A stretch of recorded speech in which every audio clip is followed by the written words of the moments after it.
I am Hemant Agarwal, host and coordinator of webinar conducted by chshelpforum.com. This website is specifically relating to various issues that can be experienced in cooperative housing society and will benefit both the managing committee and the society member. It has very simple language articles, draft of application, webinar videos, and more shall be added as and when time permits. Webinar objective is to create special bonding which is not possible physically. Note that social bonding is very much necessary to avoid disputes and live in peace. We have created a WhatsApp group only for housing society matters. Anybody wishing to join may send me a private WhatsApp message on 9820 174 108. Our webinar is for knowledge and experience sharing, conducted in non-technical, simple language which can be understood by everyone. As far as possible, speaker will not speak technical or legal language. ये हमारा format है हमारे webinar का. ये really simple language में हमको बोलना है और आपको भी. So now let us say, for your information, without conducting elections under provisions of MCS Act. MCS Act का मतलब है महाराष्ट्र कोऑपरेटिव सोसाइटीज एक्ट और उसके election rules. So there are MCS Act separately and there are election rules separately. So no managing committee is legal and authorized to conduct or administer or govern the affairs of society.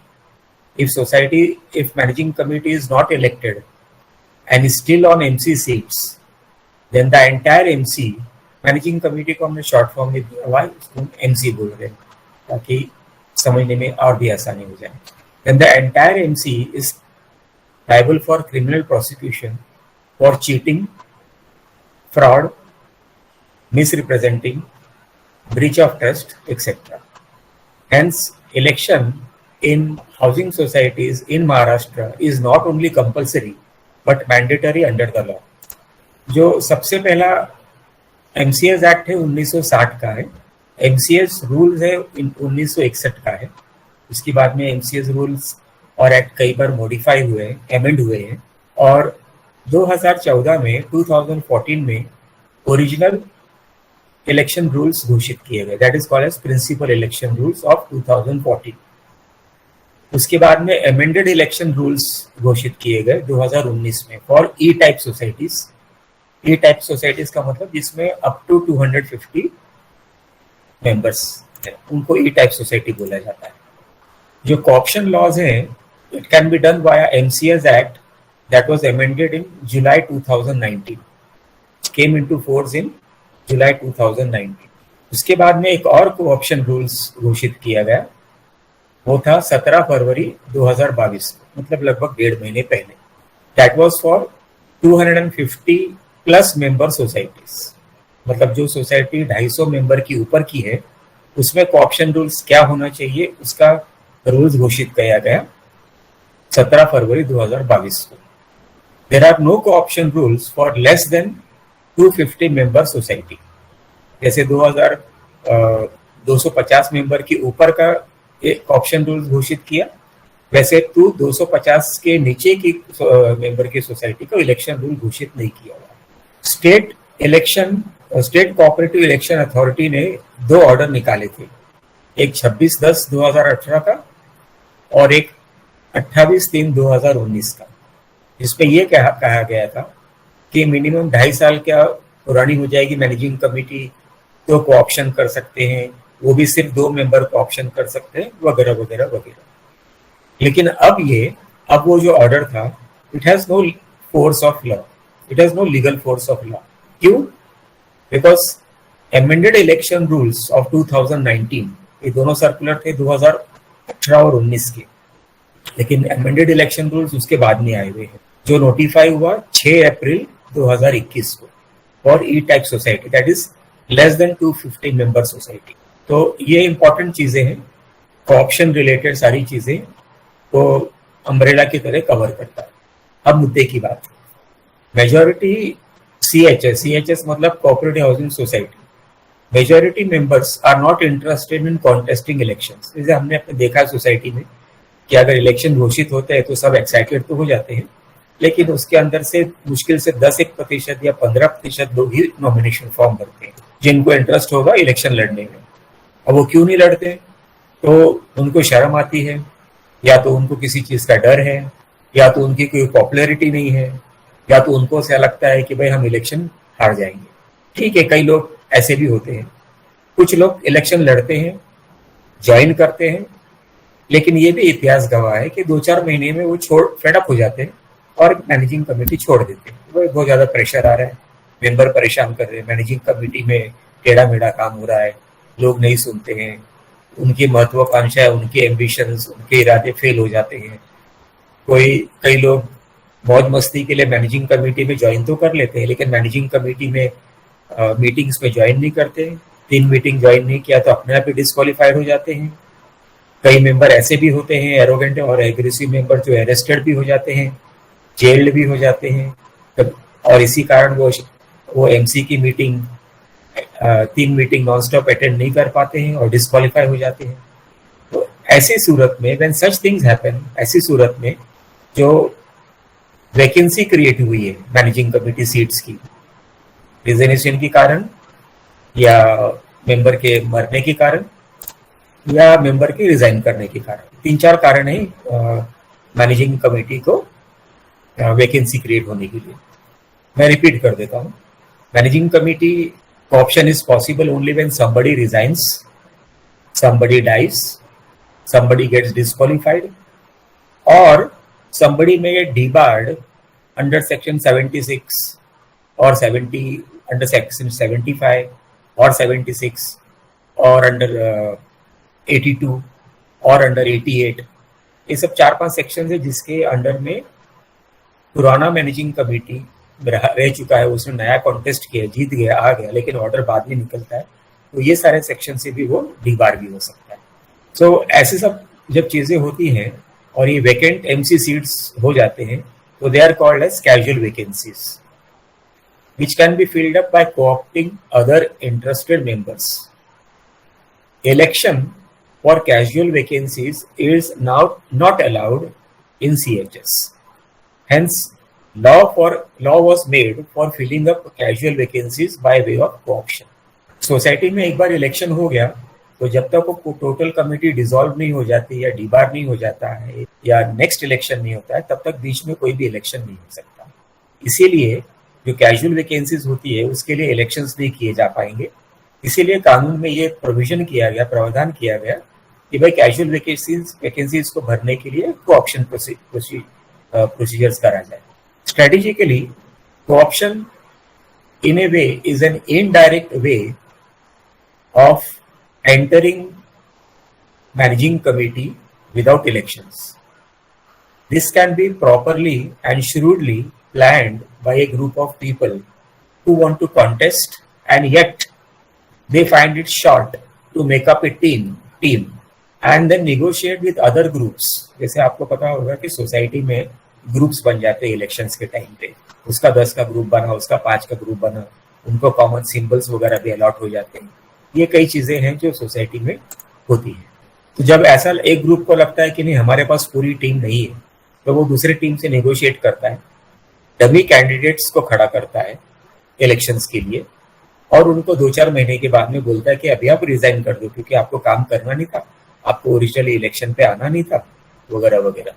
And then let इन, उसके बाद में जो interested candidates थे जिनको शर्म आ रही थी, जिनको डर लग रहा था या जो डिसमिस हो गए थे किसी कारणवश वगैरह, वो मैनेजिंग कमेटी में कॉप्ट किया जा सकता है। सीधा स्ट्रेटेजी, ये कई सोसाइटियों में ऐसा स्ट्रेटेजी चलनी शुरू हो गई है। Debar committee, debar members can not be coopted, ये एक ध्यान रखने वाली चीज है। Constituted MC strength is either full strength or 2/3 of appointed MC of the full strength. I'll explain. MC quorum is 51% or rounded off to the next number of the appointed strength of MC. This 50% is rounded off to the next number. जैसे मानो आपका MC strength होता है मानो 9, तो उसका आधा हो गया, 51% हो गया 4.5, तो उसको नेक्स्ट राउंड ऑफ करके 5 की आपकी मैनेजिंग कमेटी का कोरम बनता है. Now I will explain to you कि constituted MC strength is either full strength or 2/3 of the appointed MC for of the full strength. मानो आपके बायलॉज में ये लिखा है कि आपकी सोसाइटी में 19 मैनेजिंग कमेटी का मेंबर का स्ट्रेंथ प्रिस्क्राइब है. या तो 19 मैनेजिंग कमेटी का मेंबर बने, या तो किसी कारणवश पूरे लोग नहीं आ पाते, मानो 15 लोग ही आते हैं, तो 15 लोगों का 2/3 होता है 10. तो ये आपकी मैनेजिंग कमेटी का अपॉइंटेड स्ट्रेंथ होगा, not elected strength but appointed strength. Next, for up to 250 member society, that is E type societies, option can be done in house without any reference to DR office. DR मतलब deputy registrar office. Without any reference का मतलब उनका permission लेने की आवश्यकता नहीं है. Up to the number of casual vacancies, मतलब आपकी अगर कैजुअल वैकेंसीज आपके 2 हुई है या 4 हुई है, तो आप अपने ई टाइप के सोसाइटी में, मतलब आप 250 मेंबर के सोसाइटी में आप 4 मेंबर को कैजुअल वैकेंसी में आप ले सकते हैं. इसमें भी एक छोटा पैरामीटर मैं आपको एक्सप्लेन करता हूँ. Option proceeding can be done as many number of times as required. आप जितनी बार भी चाहो 5 साल की पीरियड में आप ऑप्शन प्रोसीडिंग्स कर सकते हो. There is no restriction. कानून में अभी तक इसका कोई रिस्ट्रिक्शंस लिख कर नहीं आया हुआ. Law does not prohibit number of co-option proceedings subject to not exceeding total strength of appointed MC member. Appointed का MC member का मैंने आपको बताया उसका मतलब क्या होता है. Next, for more than 250 member society, मतलब शायद उसको C type society बोलते हैं. Option can be done, जैसे E type सोसाइटी में 250 मेंबर के नीचे के सोसाइटी में co-option घर पर ही कर सकते हैं, मतलब सोसाइटी के अंदर ही कर सकते हैं और डेप्यूटी रजिस्ट्रार की परमिशन लेने की आवश्यकता नहीं. लेकिन 250 मेंबर के ऊपर की सोसाइटी है तो option can be done only in the presence of authorised officer after taking proper authorised officer को हम लोग बोलते हैं AO appointment order from DR office. इसके लिए आपको उनको इन्फॉर्म करना है कि सर हमारे यहाँ पे 4 वैकेंसी है, आप अपना ऑथराइज्ड ऑफिसर डेप्यूट करो.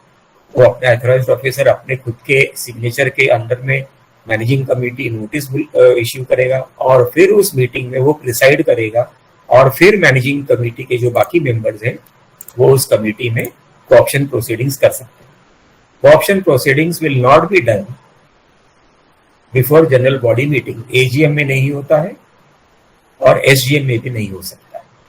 So vacancies will have to be informed to deputy registrar before co-option proceedings can be done. 1/3 member of constituted MC strength. 1/3 member of constituted MC strength can be co-opted as and when required repeatedly anytime during MC tenure of 5 years. मानो आपका managing committee गठित हुई जनवरी 2022 को, 2 महीने के बाद में 4 vacancy हो गई, तो आप ऑप्शन प्रोसीडिंग शुरू कर सकते हो. पहले जो था 2.5 साल का लिमिटेशन पीरियड वो अब निकल गया हुआ, तो जितनी मर्जी आए आप वो ऑप्शन का प्रोसीडिंग्स कर सकते हो. तो 5 साल की पीरियड में आप 10 बार ऑप्शन का प्रोसीडिंग करो या जो भी करो. लेकिन जो कोऑप्टेड कैंडिडेट्स हैं वो 1/3 1/3 मेंबर ऑफ कॉन्स्टिट्यूटेड कमेटी नहीं होगा. इसका मतलब ये है कि 2/3 managing committee will always remain the elected members. मानो आपके 15 मेंबर्स इलेक्टेड हुए 2022 में, उसमें से 5 जन ने रिजाइन कर दिया, तो आप 5 जन को 10 बार रोटेट करके आप ऑप्शन कर सकते हो. लेकिन जो बाकी 10 मेंबर बने जो ओरिजिनल इलेक्टेड मेंबर्स है, that is the 2/3, they will always remain elected members. अगर इलेक्टेड मेंबर की स्ट्रेंथ गिर जाती है तो फिर आपका ऑप्शन जो 1/3 था वो होगा, अगर हो चुका है तो फिर वापस ऑप्शन नहीं कर पाओगे. मीन्स रिजाइंड 5 ओरिजिनल मेंबर्स की जगह में 5 कोऑप्टेड मेंबर्स आप ले सकते हो.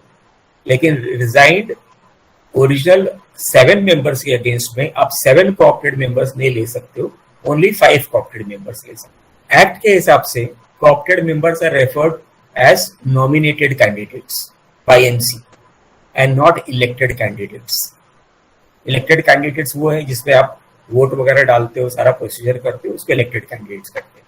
नॉमिनेटेड कैंडिडेट्स मैनेजिंग कमेटी की मीटिंग में होता है, उसमें वोटिंग, इलेक्शंस, डिपॉजिट या उसका कोई फीस, वो सब की जरूरत नहीं है। So there is no deposit और fees that's need to be paid by member who wishes to be coopted into MC.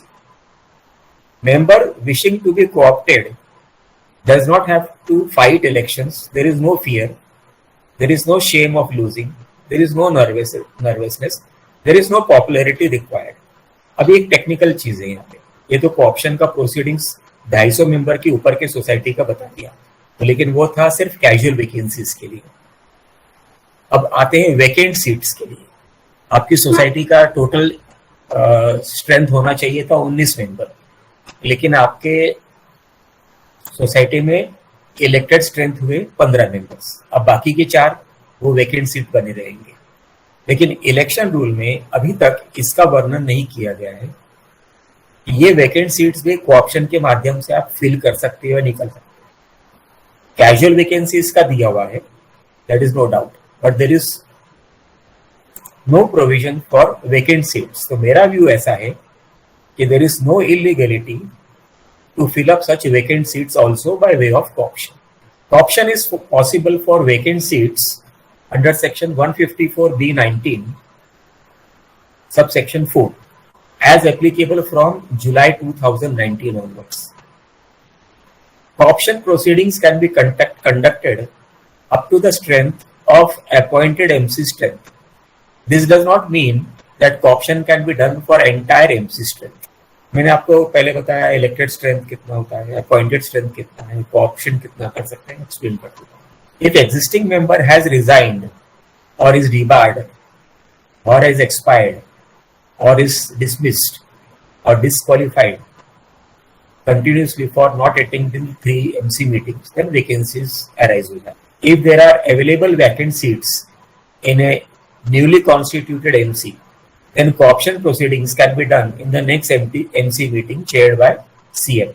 But this criteria is available for less than 250 member society and for more than 250 member society.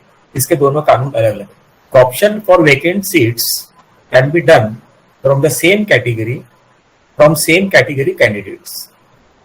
उदाहरण के तौर पे reserved category में अगर women seats है तो option जब करोगे तो वो रिजर्व्ड कैटेगरी वुमेन सीट्स के लिए और कोई भी जनरल कैटेगरी अप्लाई नहीं कर पाएगा, SC ST कैटेगरी भी अप्लाई नहीं कर पाएगा। तो वुमेन रिजर्व्ड सीट्स कैटेगरी का vacant seat, casual vacant seat जो है वो सिर्फ और सिर्फ वुमेन कैटेगरी के लोगों से ही ऑप्ट किया जा पाएगा, otherwise that seat will remain vacant. The option for general category seats can be done only by general applicants. The option for SC, ST, VJ reserved category seats can be done only by SC, ST, VJ applicants.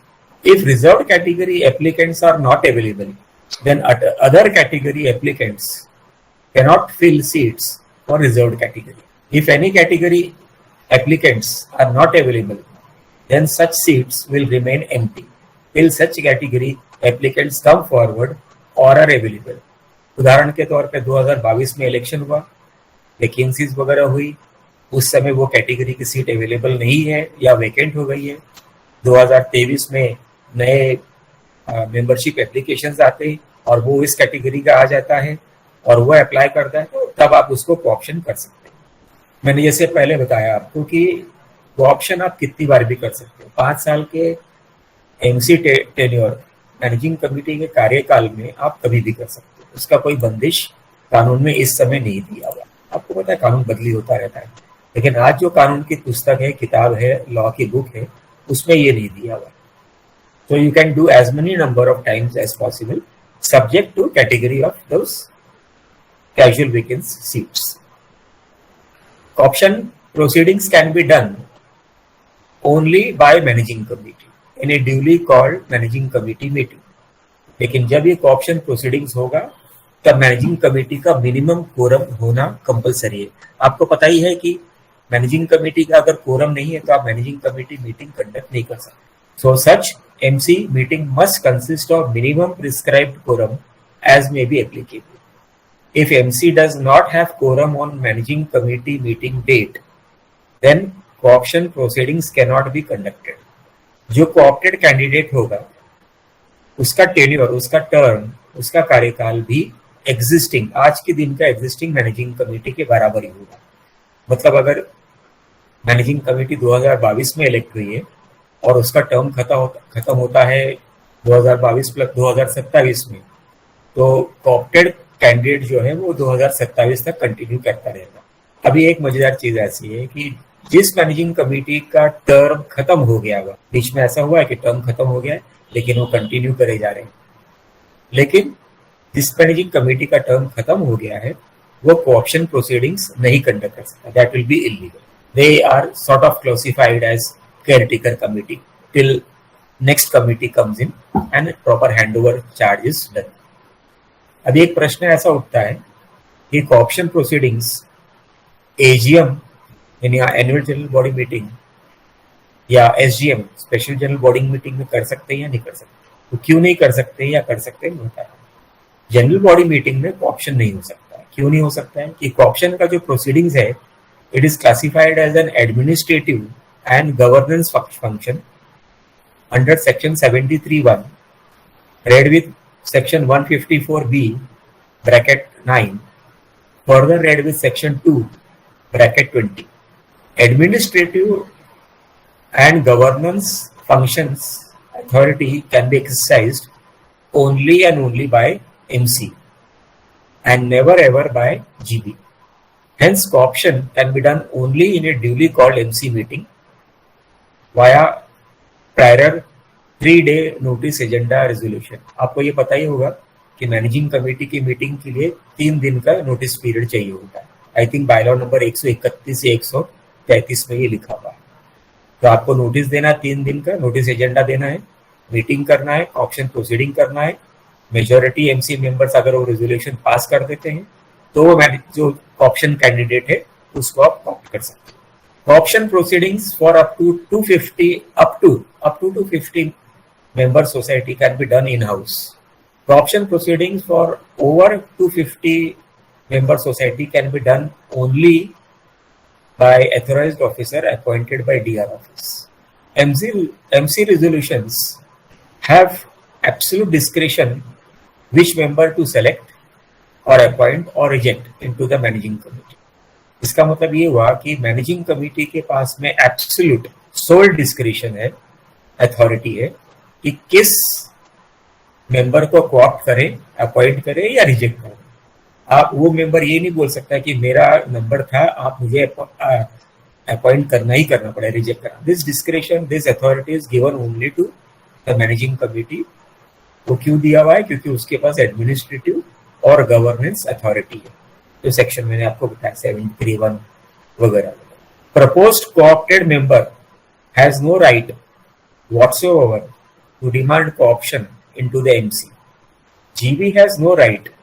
इसका मतलब ये हुआ कि जो co-opted member ने अगर अर्जी दिया हुआ है कि मैं इंटरेस्टेड हूँ मैनेजिंग कमेटी को ज्वाइन करने में, और वो ये सोचता है कि मैंने अर्जी दे दिया है, मैनेजिंग कमेटी मुझे अपॉइंट करना ही करना है, तो उसके पास वो कोई भी अथॉरिटी नहीं है। मतलब उसके पास कोई राइट नहीं है ये बोल के कि मुझे आपको co-opt करना ही करना है। तो मैनेजिंग कमेटी के ऊपर है कि आपको कोऑप्ट करे या नहीं करे। मैनेजिंग कमेटी को उसका चेहरा, उसके आदत वगैरह वगैरह पसंद है तो वो कोऑप्ट करेगी, क्योंकि डिस्क्रिप्शन दिया हुआ है, मन मर्जी का अधिकार दिया हुआ है managing committee. GB, general body has no right whatsoever to demand और dictate terms to managing committee as to who to coopt और नॉट टू कोऑप्ट। इसका मतलब ये हुआ कि जनरल बॉडी AGM में, SGM में ये बोल ही नहीं सकती, उसके पास अधिकार ही नहीं है कि आप किसको कोऑप्ट करो या किसको नहीं कोऑप्ट करो। जैसे मैंने पहले बताया कि कोऑप्शन AGM या SGM में अलाउड नहीं है, वो सिर्फ और सिर्फ MC मीटिंग में allowed. There is no legal action और penalty on MC for accepting or rejecting any or selective co-option application. MC is the sole authority to accept or reject co-option application. कौन से member को आप co-opt कर सकते हो और कैसे कर सकते हो और क्यों कर सकते हो? अगर कोई मेंबर को co-opt होना है तो वो नॉन डिफॉल्टर होना चाहिए, मतलब वो थक बाकी जिसको कहते हैं, आउटस्टैंडिंग ड्यूज उसका नहीं होना चाहिए. जिस मेंबर को co-opt होना है उसका नाम आई रजिस्टर, जे रजिस्टर या एसोसिएट रजिस्टर में दर्ज होना चाहिए. सिर्फ वही मेंबर co-opt हो सकते हैं. ओनली फर्स्ट इसका मतलब है प्राइमरी मेंबर और उसका associate member, first primary member का एसोसिएट मेंबर या बाकी जॉइंट मेंबर्स या प्रोविजनल मेंबर्स मीन्स जो नॉमिनेशन फॉर्म के बेस पे भर्ती किए जाते हैं सोसाइटी में, मेंबरशिप ग्रांट किया जाता है. So only first primary member और हिज एसोसिएट मेंबर और अदर जॉइंट मेंबर्स और his provisional members can be co-opted. Anyone. अगर फर्स्ट प्राइमरी मेंबर तो ऑप्शन एमसी में नहीं आना है तो वो अपना अथॉरिटी लेटर एसोसिएट मेंबर या किसी एक जॉइंट मेंबर या किसी प्रोविजनल मेंबर को भी दे सकता है. नया जो मेंबर ज्वाइन किया, जिसको co-opt किया आपने, दे बिकम रेगुलर. नया मेंबर जिसने सोसाइटी जस्ट ज्वाइन किया, मानो आपका सोसाइटी का मैनेजिंग कमेटी बना 2022 में, जुलाई 2022 में एक नया मेंबर ने सोसाइटी में एंट्री लिया, नया फ्लैट खरीदा, मेंबरशिप ग्रांट हो गया, उसका नाम INJ रजिस्टर में एंट्री हो गया, तो वो हकदार बन जाता है एप्लीकेशन डाल के मैनेजिंग कमेटी में co-opt होने का. ये जरूरी नहीं है कि 1 साल के बाद ही co-opt हो सकता है वगैरह वगैरह. Flat in name of any juristic body, company के नाम पे है या ट्रस्ट के नाम पे है या किसी भी फर्म के नाम पे है, वो मैनेजिंग कमेटी मेंबर नहीं बन सकते. इलेक्शन रूल्स में लिखा हुआ है कि only individuals can become MC member. Hence their authorized representative, company का authorized representative cannot be co-opted. They have been given right only and only to attend general body meetings and coordinate with the managing committee members for certain things only. अब procedure क्या अपनाते हैं हम इसकी चीज के लिए? Non defaulter members are entitled in advance to give application showing interest in working in MC via co-option as and when vacancy arises. मानो आपका सोसाइटी का इलेक्शन हुआ 2022 में, आप अपने खास लोगों को, जो जैसे मैंने बताया कि शर्म आ रही है, डर आ रहा है, मैं मैनेजिंग कमेटी में नहीं आऊंगा वगैरह वगैरह, आप उनसे एक एप्लीकेशन ले लीजिए आप कि भाई मुझे मैनेजिंग कमेटी में co-opt होना, जब भी वैकेंसी हो मेरा एप्लीकेशन कंसीडर किया जाए.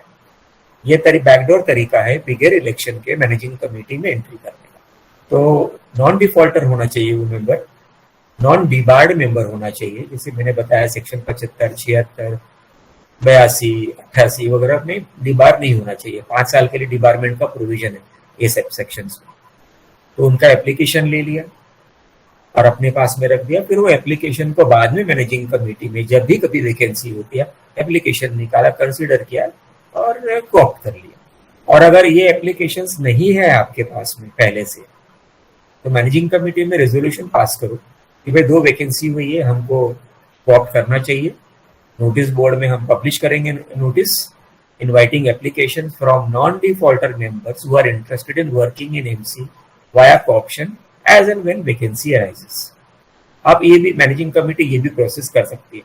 This is also perfectly legal. क्यों लीगल है? क्योंकि MC is the sole administrative and the governing authority. अगर एक फ्लैट में 4 मेंबर हैं, 4 ओनर्स हैं, तो only the first primary member is entitled to be co-opted into the MC. However, his associate member or any other one single joint member or provisional member may also apply to be co-opted into the MC. आपको ये बता दूं कि associate member also has a right to contest election and become managing committee member or become chairman, secretary, treasurer also. कई questions queries ऐसी आती है, क्या वो बन सकते हैं क्या? यस, ये बन सकते हैं, परफेक्ट राइट दिया हुआ. प्रोविजनल मेंबर बन सकता है क्या? यस, प्रोविजनल मेंबर बनने के बाद में वो मैनेजिंग कमेटी का इलेक्शन भी लड़ सकता है, वोट भी कर सकता है, चेयरमैन, सेक्रेटरी, ट्रेजरर भी बन सकता है. ये सारे तब हो सकता है जब first primary member gives up his right, permanent right and further gives is return consent undertaking कि भाई मुझे इंटरेस्ट नहीं है, मैं अपना राइट मेरे एसोसिएट मेंबर या मेरे कोई भी एक जॉइंट मेंबर या प्रोविजनल मेंबर को दे रहा हूं, तो वो मेंबर को कॉप्ट कर सकता है। कॉप्शन होने के बाद में मैनेजिंग कमेटी एक सिंपल अपॉइंटमेंट लेटर इश्यू करता है।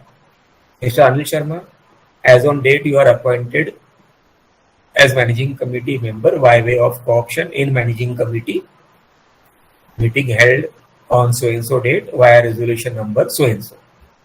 You will be invited to the next managing committee from henceforth onwards. That's it, nothing else. Hereafter, this co-opted fellow, this co-opted managing committee member becomes full-fledged managing committee member and has any and all rights as MC member without any exceptions whatsoever and whichsoever to attend MC meetings. ये cooperate member को आप chairman भी बना सकते हो procedure करके, secretary भी बना सकते हो और ट्रेजरर भी बना सकते हो। First preference of course should be given, मेरा पर्सनल व्यू है कि first preference should always be given to elected candidates. पर अगर इलेक्टेड कैंडिडेट्स में कोई बोलता है कि नहीं मुझे सेक्रेटरी नहीं बनना है, बहुत झंझट का काम है, लोगों की बातें सुननी पड़ती है, एलिगेशन सुननी पड़ती है, और कोई भी नया कोऑपरेट मेंबर तैयार है सेक्रेटरी बनने को, तो मैनेजिंग कमेटी मीटिंग में उसे आप कोऑप्ट कर ही चुके हो, आप उसको सेक्रेटरी अपॉइंट कर सकते हो। आपकी जानकारी के लिए ये बता दूं कि 250 मेंबर के नीचे के सोसाइटी में ऑफिस बेरर्स आप मैनेजिंग कमेटी में मीटिंग में ही कर सकते हो और उसमें डिप्यूटी रजिस्ट्रार का परमिशन लेने की आवश्यकता नहीं है। हाउएवर 250 मेंबर की ऊपर के सोसाइटी में ऑफिस बेरर चेंज करना है तो उसके लिए उनको रिक्वेजिशन एप्लीकेशन देना है कि भाई अपना ऑथराइज्ड ऑफिसर भेजो, हमें ऑफिस बेरर्स चेंज करना है या रिजाइन हो गए हैं या इलेक्ट करना है वगैरह वगैरह। एओ आएगा, एमसी की मीटिंग नोटिस इश्यू करेगा, under his signature presiding officer बनेगा, उस मीटिंग में आप ये सारा प्रोसीजर आप कर सकते हो। Co-opted member can function as MC member, chairman, secretary, treasurer वगैरह वगैरह टिल द टर्म और टेन्योर ऑफ प्रेजेंट एमसी। बाकी जो पीरियड बचा है तब तक वो मैनेजिंग कमेटी मेंबर बना रहेगा। ऐसा नहीं है कि 2022 में आपकी कमेटी आई, 2023 में उसको कोऑप्ट किया तो वो ये बोलता है कि नहीं मेरा कोऑप्शन तो 5 साल के लिए था, आपका टर्म खत्म हो गया तो आप हटो, लेकिन मेरा टर्म बाकी रहेगा। वो अलाउड नहीं, टेक्निकल पॉइंट है पर वो अलाउड नहीं। Coopted member being a legitimate legal है, full fledged MC member is entitled to do what all. He can be appointed as chairman, secretary, treasurer and can sign any and all documents, banks का ले लो, FDs का ले लो, ये ले लो, वो ले लो, including deemed conveyance documents, redevelopment documents। मतलब जो कोऑप्टेड मेंबर है वो डीम्ड कन्वेंस के डॉक्यूमेंट को भी साइन कर सकता है, रीडेवलपमेंट एग्रीमेंट्स को भी साइन कर सकता है, कोई भी अदर कॉन्ट्रैक्ट्स है, किसी भी एमसी वेंडर्स के साथ में कॉन्ट्रैक्ट है वगैरह वगैरह, वो भी सब कर सकता है, कोई भी डॉक्यूमेंट्स कर सकता है। लेकिन आप ये भी ध्यान रखें कि कोऑप्शन होने के बाद में मैनेजिंग कमेटी में कोई भी deficiency, co-opted member is equally and legally liable for all positive and और नेगेटिव एक्शंस और डेफिशिएंसी और negligence from MC by MC from co-opted date onwards. वो ये बोलेगा कि मैं तो कोऑप्टेड हूँ, मेरा तो रोल इतना ही है, वैसा नहीं। अगर वो एमसी मेंबर बन गया है तो वो फुल फ्लेज्ड एमसी मेंबर गया है, उसके liabilities are as equal to a normal MC member, elected MC member. एक मजेदार चीज की बात बता रहा हूँ, 2022 में अनिल शर्मा ने कॉन्टेस्ट किया, इलेक्शन जीत गया, एमसी मेंबर बन गया। जून 2022 में उसने रिजाइन कर दिया। दिसंबर 2022 में उसी रिजाइंड एमसी मेंबर को फिर से आप कोऑप्ट कर सकते हो। So a resigned MC member और a dismissed MC member not debarred can be coopted back into the managing committee. अब ये सारा प्रोसेस करने के बाद में एक सिंपल चीज है कि डिप्यूटी रजिस्ट्रार को इन्फॉर्म करना जरूरी है। तो एक सिंपल लेटर बनाइए कि सर हमने हमारी आज की मैनेजिंग कमेटी का स्ट्रेंथ फला फला है, 1 से 11 या 1 से 19 जो भी आपका मैनेजिंग कमेटी का स्ट्रेंथ होगा, So after co-option of members, just simply provide a list of latest MC members to DR office for the records or for their website. अगर मैनेजिंग कमेटी के office bearers chairman secretary treasurer change हुए हैं then cooperative department के website में भी upload करना changes upload करना जरूरी है. जब आप लिस्ट डीआर को प्रोवाइड करोगे तो आप उसमें क्या दोगे? Serial number, name of member, उसका फ्लैट नंबर और उसका डेजिग्नेशन. सिंपली एक दे दो, जिस खाना पूर्ति का काम है उसके रिकॉर्ड में चला जाएगा. वो रिकॉर्ड में कहाँ जाता है वो सब आपको पता है, कोई वैल्यू होती है. So I am concluding this for today and we will take up short questions from anybody who wants to ask any questions. Just let me know so that I can unmute accordingly. Mr. Mangesh, पहला question आपका. Please unmute yourself, Mr. Mangesh. Sir, पहला तो can you again repeat what is the appointed strength? That is one thing. And secondly, when the managing committee is want to nominate co-opt somebody, एक question लेते मुझे सब एक question लेते. First question लेते आपका. आपने कहा कि अपॉइंटेड स्ट्रेंथ क्या है. इसका मतलब आप ये भी पूछ रहे हैं कि कॉन्स्टिट्यूटेड स्ट्रेंथ क्या है. हाँ, एग्जैक्टली. सो कॉन्स्टिट्यूटेड स्ट्रेंथ आपके बायलॉज में लिखा हुआ है. एग्जैक्टली. ठीक है. अप टू 1-200 का इतना आपका एमसी स्ट्रेंथ होना चाहिए. तो आपका MC strength starts from let us से बायलॉज के हिसाब से एमसी स्ट्रेंथ शुरू होता है 11 मेंबर से और अप टू मैक्सिमम 19 मेंबर्स. यह आपका हो गया कॉन्स्टिट्यूटेड स्ट्रेंथ. ठीक है. अब आपके सोसाइटी में मानो 19 मेंबर के एमसी के लिए इलेक्शन हो रहा है. ओके. उसमें से मानो 15 लोगों ने ही नॉमिनेशन भरा या 15 लोग ही चुन के आए. नॉमिनेशन ज्यादा भरा, लास्ट मोमेंट पे विड्रॉ कर लिया या नॉमिनेशन इनवैलिड हो गया वगैरह वगैरह. तो आप बाकी बचे कितना? 15 बचे. ओके. अब ये जो 15 बचे हुए इनको कॉन्स्टिट्यूटेड मैनेजिंग कमिटी नहीं बोला जाएगा, इनको बोला जाएगा appointed managing committee. Okay. That means elected managing committee. Okay. और इसका 2/3 2/3 इसका 1/3 मेंबर को आप कॉप्ट कर सकते हो. अच्छा, मींस 5 को कॉप्ट सकते हो जब वैकेंसी होती है. मान लो 15 का आपका अपॉइंटेड स्ट्रेंथ है, उसमें से 5 जनों ने रिजाइन कर दिया तो 5 जन होते हैं 1/3. तो पहले साल में 2 जन ने रिजाइन किया, अभी भी 1/3 का क्राइटेरिया जिंदा है तो आप ऑप्शन कर सकते हो. 6 महीने के बाद में और 2 जन ने रिजाइन कर दिया, लेकिन कैटेगरी उसी सेम कैटेगरी के लोगों से ही आपको कॉप्ट करना है. अगर वुमन कैटेगरी ने रिजाइन किया है तो वुमन कैटेगरी के लोगों को ही कॉप्ट करना है. आप ये नहीं बोल सकते हो कि वुमन कैटेगरी ने रिजाइन किया है तो वैकेंसी तो है ही है, कैजुअल वैकेंसी हो गई है तो चलो हम ये जनरल कैटेगरी के लोगों को हम कॉप्ट कर लेते. वो अलाउड नहीं है. ठीक है. तो 1/3 आप बार बार कॉप्शन कर सकते हो. अभी तक कानून में ऐसा नहीं लिखा हुआ है कि सिर्फ एक बार कॉप्शन कर सकते हो. ठीक है. कानून में अभी तक टेक्निकली ये चीज नहीं लिखी हुई. अभी आपका इतना पूरा हो गया, क्लियर हो गया आपको? Yes yes, correct. ठीक है.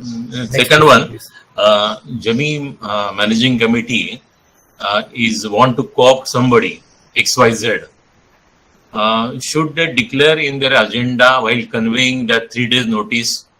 क्योंकि क्या होता है मैनेजिंग कमिटी में कई लोग उसको एक्सेप्ट नहीं करने वाले होंगे या उनका डिसलाइकिंग होगा. तो whether it is necessary to put in agenda that we want to co-opt this so and so person. Managing committee meeting में जब भी आप मीटिंग करते हो, कभी भी मीटिंग करते हो, तो एजेंडा के बगैर मैनेजिंग कमेटी मीटिंग नहीं हो सकती. Okay, correct. क्योंकि कोऑप्शन का जो प्रोसीडिंग्स है, मानो आपको 2 एप्लीकेशन आके आपके पास पड़ी हुई है, ओके, या नहीं पड़ी हुई है, दोनों ही पॉसिबिलिटी. एक पड़ी हुई है पहले से और एक नहीं पड़ी हुई है. तो अगर पड़ी हुई है तो आपका एजेंडा क्या होगा? तो decide and discuss and decide to co-opt member from amongst the applications pending in the society by interested candidates. Okay. ठीक है. अब वो 2 जन का एप्लीकेशन मैनेजिंग कमेटी की मीटिंग में कंसिडर किया जाएगा, चर्चा होगा, कि भाई इसका चेहरा अच्छा है, उसका चेहरा खराब है, ये डिफॉल्टर है, ये लड़ाई झगड़ा करने वाला आदमी है, ये आएगा तो मैनेजिंग कमेटी के बाकी लोगों को भी खराब करेगा, ये झगड़ालू आदमी है। ये डिस्क्रिशन किसका है? ये मैनेजिंग कमेटी का। हाँ, मन मर्जी का जो है कानून बोलते हैं, लेकिन इसको डिस्क्रिशन बोलते हैं। तो वो डिस्क्रिशन क्या है? मैनेजिंग कमेटी को सोचना चाहिए, समझना चाहिए कि भाई ये अनिल शर्मा है, ये मैनेजिंग कमेटी में फिट था भी नहीं था, या है भी या नहीं है मैनेजिंग कमेटी में आने के लिए। अगर झगड़ालू है तो क्या करने का, उसको फिर भी लेने का, बाकी मैनेजिंग कमेटी को भी खराब करने का। वो लोगों से झगड़ा करेगा कि मैं मैनेजिंग कमेटी मेंबर हूँ, मैं कुछ भी कर सकता हूँ। ये तो आपके सोसाइटी, हर सोसाइटी में होता है ऐसा। तो डिस्क्रिशन मैनेजिंग कमेटी का मैनेजिंग कमेटी के पास में, जनरल बॉडी के पास में। अगर आपके पास में एप्लीकेशन नहीं आए हुए हैं तो एजेंडा होगा तो discuss and decide to invite application from general members for filling in the casual vacancies. Resolution में क्या होगा? Passed publish paper, publish notice on the society notice board inviting applications. उसमें क्या लिखोगे आप? भाई वैकेंसी हुई है, कैजुअल वैकेंसीज हुई है, जिस किसी को भी इंटरेस्ट है आप अपने एप्लीकेशन सोसाइटी को ऑनर बिफोर ये तारीख को पहुंचा दो। ठीक, आपके पास एप्लीकेशन आ गई।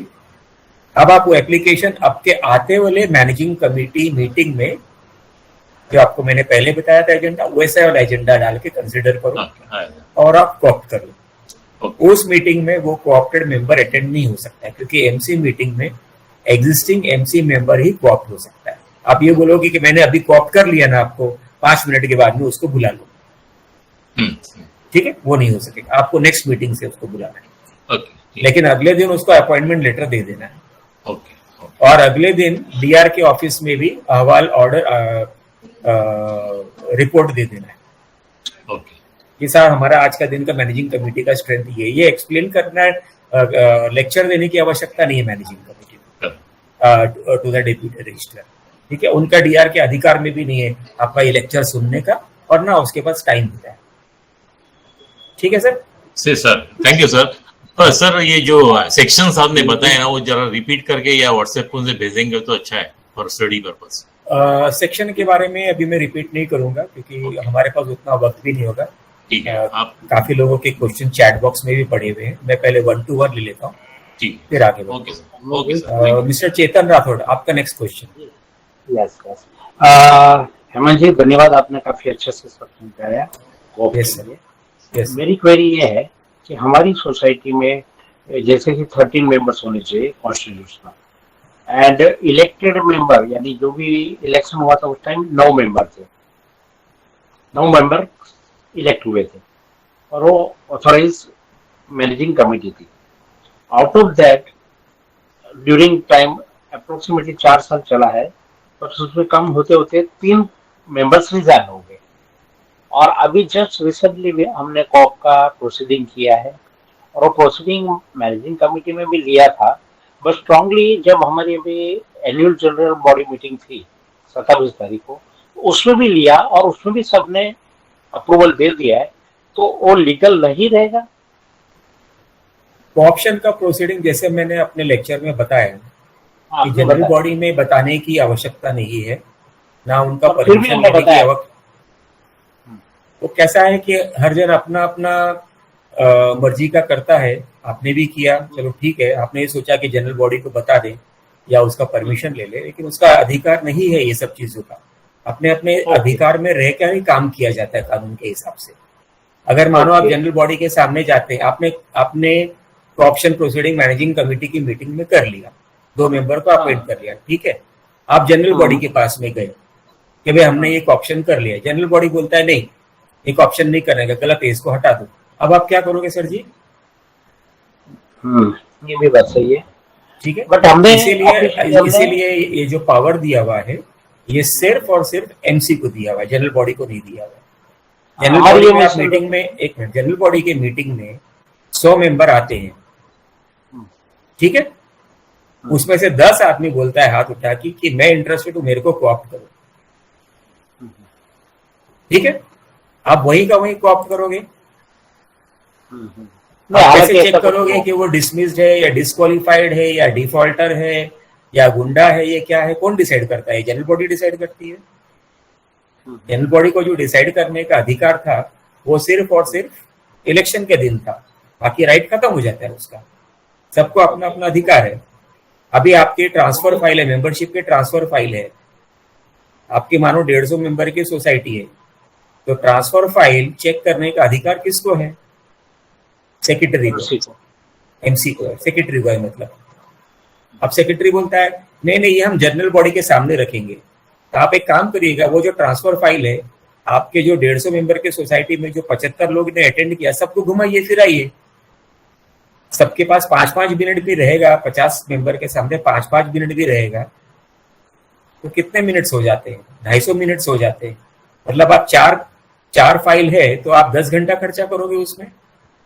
तो जिस चीज का अधिकार जनरल बॉडी के पास में नहीं है और जिस चीज का अधिकार मैनेजिंग कमेटी को दिया हुआ है, तो मैनेजिंग कमेटी को उस चीज का अधिकार एक्सरसाइज करना चाहिए। और अगर वो नहीं करती है तो या तो वो कुर्सी पे से छोड़ दे क्योंकि उसे पता नहीं है, या तो प्रॉपरली एक्सरसाइज करे। Isn't it sir? ठीक है, आपका और कोई प्रश्न है राठौड़ साहब? नहीं, thank you very much sir. Thank you sir. Mister Kapadia. See, what you said is that suppose they have asked for applications for 2 vacancies, 2 people have applied. Okay, nobody else has applied. So according to me, it is deemed elected. Are you saying that even after that they can reject these 2 people? एक option application applicant will never ever be elected. You cannot say कि they are elected. Correct. ठीक है, ये clear हो गया। अभी जो co-option member का अपॉइंटमेंट है उसका सोल अधिकार किसको दिया हुआ है बताइए? That's discrimination. मैनेजिंग कमेटी को दिया हुआ है। अब उस 2 एप्लीकेशन में मैनेजिंग कमेटी बोलती है कि नहीं भाई, मुझे इसका चेहरा पसंद नहीं है, मैं इसको अपॉइंट नहीं करना चाहता हूँ। और सारे मैनेजिंग कमेटी का वैसे ही रेजोल्यूशन पास होता है, मेजॉरिटी रेजोल्यूशन पास होता है। तो वो मेजॉरिटी रेजोल्यूशन माने रखेगा या आपका सिंगल गुलपट्टी या धमकी या फोर्स कि नहीं मेरा तो एप्लीकेशन गया, वैकेंसी है, मुझे कॉप्ट करो ही करो। मैनेजिंग कमेटी का रेजोल्यूशन का कोई वेटेज है या नहीं कानून कायदे में? But there is no resolution in the managing committee. That's the best part of it. Do not tell me about personal problems. We are talking of No, I'm not. legal status over General- here right now. If there is no resolution, dissolve Generality the managing committee and put up a managing committee who does work properly. ठीक है ना sir? Okay. Correct. Secondly, sir, you had mentioned that a person who does not come for 3 Mr. consecutive Kapadia, you tell meetings me. without you leave tell of me one- absence is Mr. Kapadia, automatically not. Mr. Kapadia, you tell me one thing. Do Haji. you agree to my point? Haji. If a managing committee is Yes. incompetent or is not working as per the law, Yes. तो कोई बोल नहीं सकते ना कि मुझे कानून कायदा पता नहीं है तो मैं कैसे भी रन करूंगा, ये तो बोल नहीं सकता है ना कोई भी। Correct. तो अगर managing committee You are right. You are right. 100% right. तो the managing committee I should agree with remain you on 100%. chair or not remain on chair. Not remain on chair. I 100% agree with you, sir. ठीक है, okay. Take up your next question in short, then we will 100% conclude. agree with you, sir. Sir, एक ही question था. हाँ जी। हाँ, sir, the only thing is if a person doesn't come for 3 meetings without leave of absence, and then हाँ after 9 months he all of a sudden comes, can that be valid? How And what can is the be valid punishment for when him and the MC who when allows the that? act when the act itself is saying if an MC member does not attend 3 continuous MC meeting, he is disqualified. Now only remains is the formality in MC meeting to take up an agenda and to say कि भाई Anil Sharma 3 MC meeting नहीं आया हुआ, इसके लिए हम उसको disqualify करते हैं, उसको हम MC से निकाल देते हैं और उसका एक नया लिस्ट ऑफ मेंबर डीआर के ऑफिस में सबमिट कर देते हैं। अगर वो फिर से आ जाता है और चेयरमैन उसको अलाउ कर देता है, then that means that the managing committee is incompetent. वो कैसा भी बनिया की दुकान की तरह कामकाज करना Correct. चाहता है। ठीक है sir? Correct. Correct. I agree with you, sir. Okay, Yes, sir. Okay. So next question is by Mr. Noah Matthew. Hello. Yes, sir. Go ahead. In a society which has been dissolved in the year 2019 and an administrator was sitting there, and 2022 January election was conducted and new election committee, new managing committee has been appointed. Right. Now in this same, the people those who have been debarred, is contesting the election and they have come unopposed. Okay, but that DBAR managing committee, the order was that the entire managing committee was dismissed, but there was no time frame been given, like for 5 years and all. So the same managing committee has again contested the election and they are into the committee. In that, I had cancelled the membership of the secretary. So the election officer has removed him from the nomination, and the 10 people have been still there in the managing committee. Can the same people come back once they are debarred? As you said, debarred people cannot come, but that there is no order as such by the registrar saying that they are debarred for 5 years. Certain sections provide the tenure of debarment. Okay, जैसा section 75 है जैसे. So it is prescribing debarment for 5 years. So if the order does not say, if the order does not, deputy registrar has not put that debar period, then it is applicable for 5 years. Okay, it is not applicable for 1 day or 10 years. It is applicable for 5 years. If your debarred committee member have contested the election and they have come back to the MC seats, then using the earlier order, you go to the DR office, say ये debarred है, इसको कुर्सी से हटाने का इंतजाम करो आप. फिर डेप्यूटी रजिस्ट्रार को बोलने दो कि मैंने तो डिबार किया लेकिन सिर्फ 1 दिन के लिए किया हुआ. तो तब आपको रजिस्ट्रार को पूछना है कि सर 1 दिन के लिए किया हुआ है या 10 साल के लिए किया हुआ है. आपके ऑर्डर में मेंशन नहीं है पर एक्ट में 5 साल के लिए मेंशन है. ओके. तो एक्ट आप इन्फोर्स करो, आप अपना ऑर्डर इन्फोर्स मत करो. डिप्यूटी रजिस्ट्रार को एक्ट के विरुद्ध में जाके ऑर्डर देने का अधिकार तो है नहीं. अगर एक्ट के विरुद्ध में जाके देने का अधिकार होता तो जैसे सेक्शन 75 में 5 साल का डिबारमेंट का है और वो अपने मन मर्जी से उसमें लिख देता 10 साल का डिबारमेंट, तो वो ऑर्डर भी गलत हो जाता. Correct. They have been debarred under 78A1B. So in that section he has not mentioned the number of years. Any other question, Mr. Mathew? No, thanks. Only one. Okay. Mr. Nitin Patil, please. Yes. See, there was actually there is some confusion about co-option. Earlier, it was very clear that co-option can be done for less than 250 members only after 2.5 years. But then there was subsequent circulars, and there was circulars. There is some confusion. Mr. Patil, the 2.5 year circular was issued before this new election rules were announced in February 2022. Yes. ठीक है, तो वो sir एक बार नया election rules announce हो गया तो कोई भी जो ऑफिस ऑर्डर निकलता है वो नल एंड वॉइड हो जाता है. अच्छा. ठीक है sir, proceed. Okay. Proceed with your question. Hello. So that now that 2.5 years thing is not there, right? No, not applicable anymore.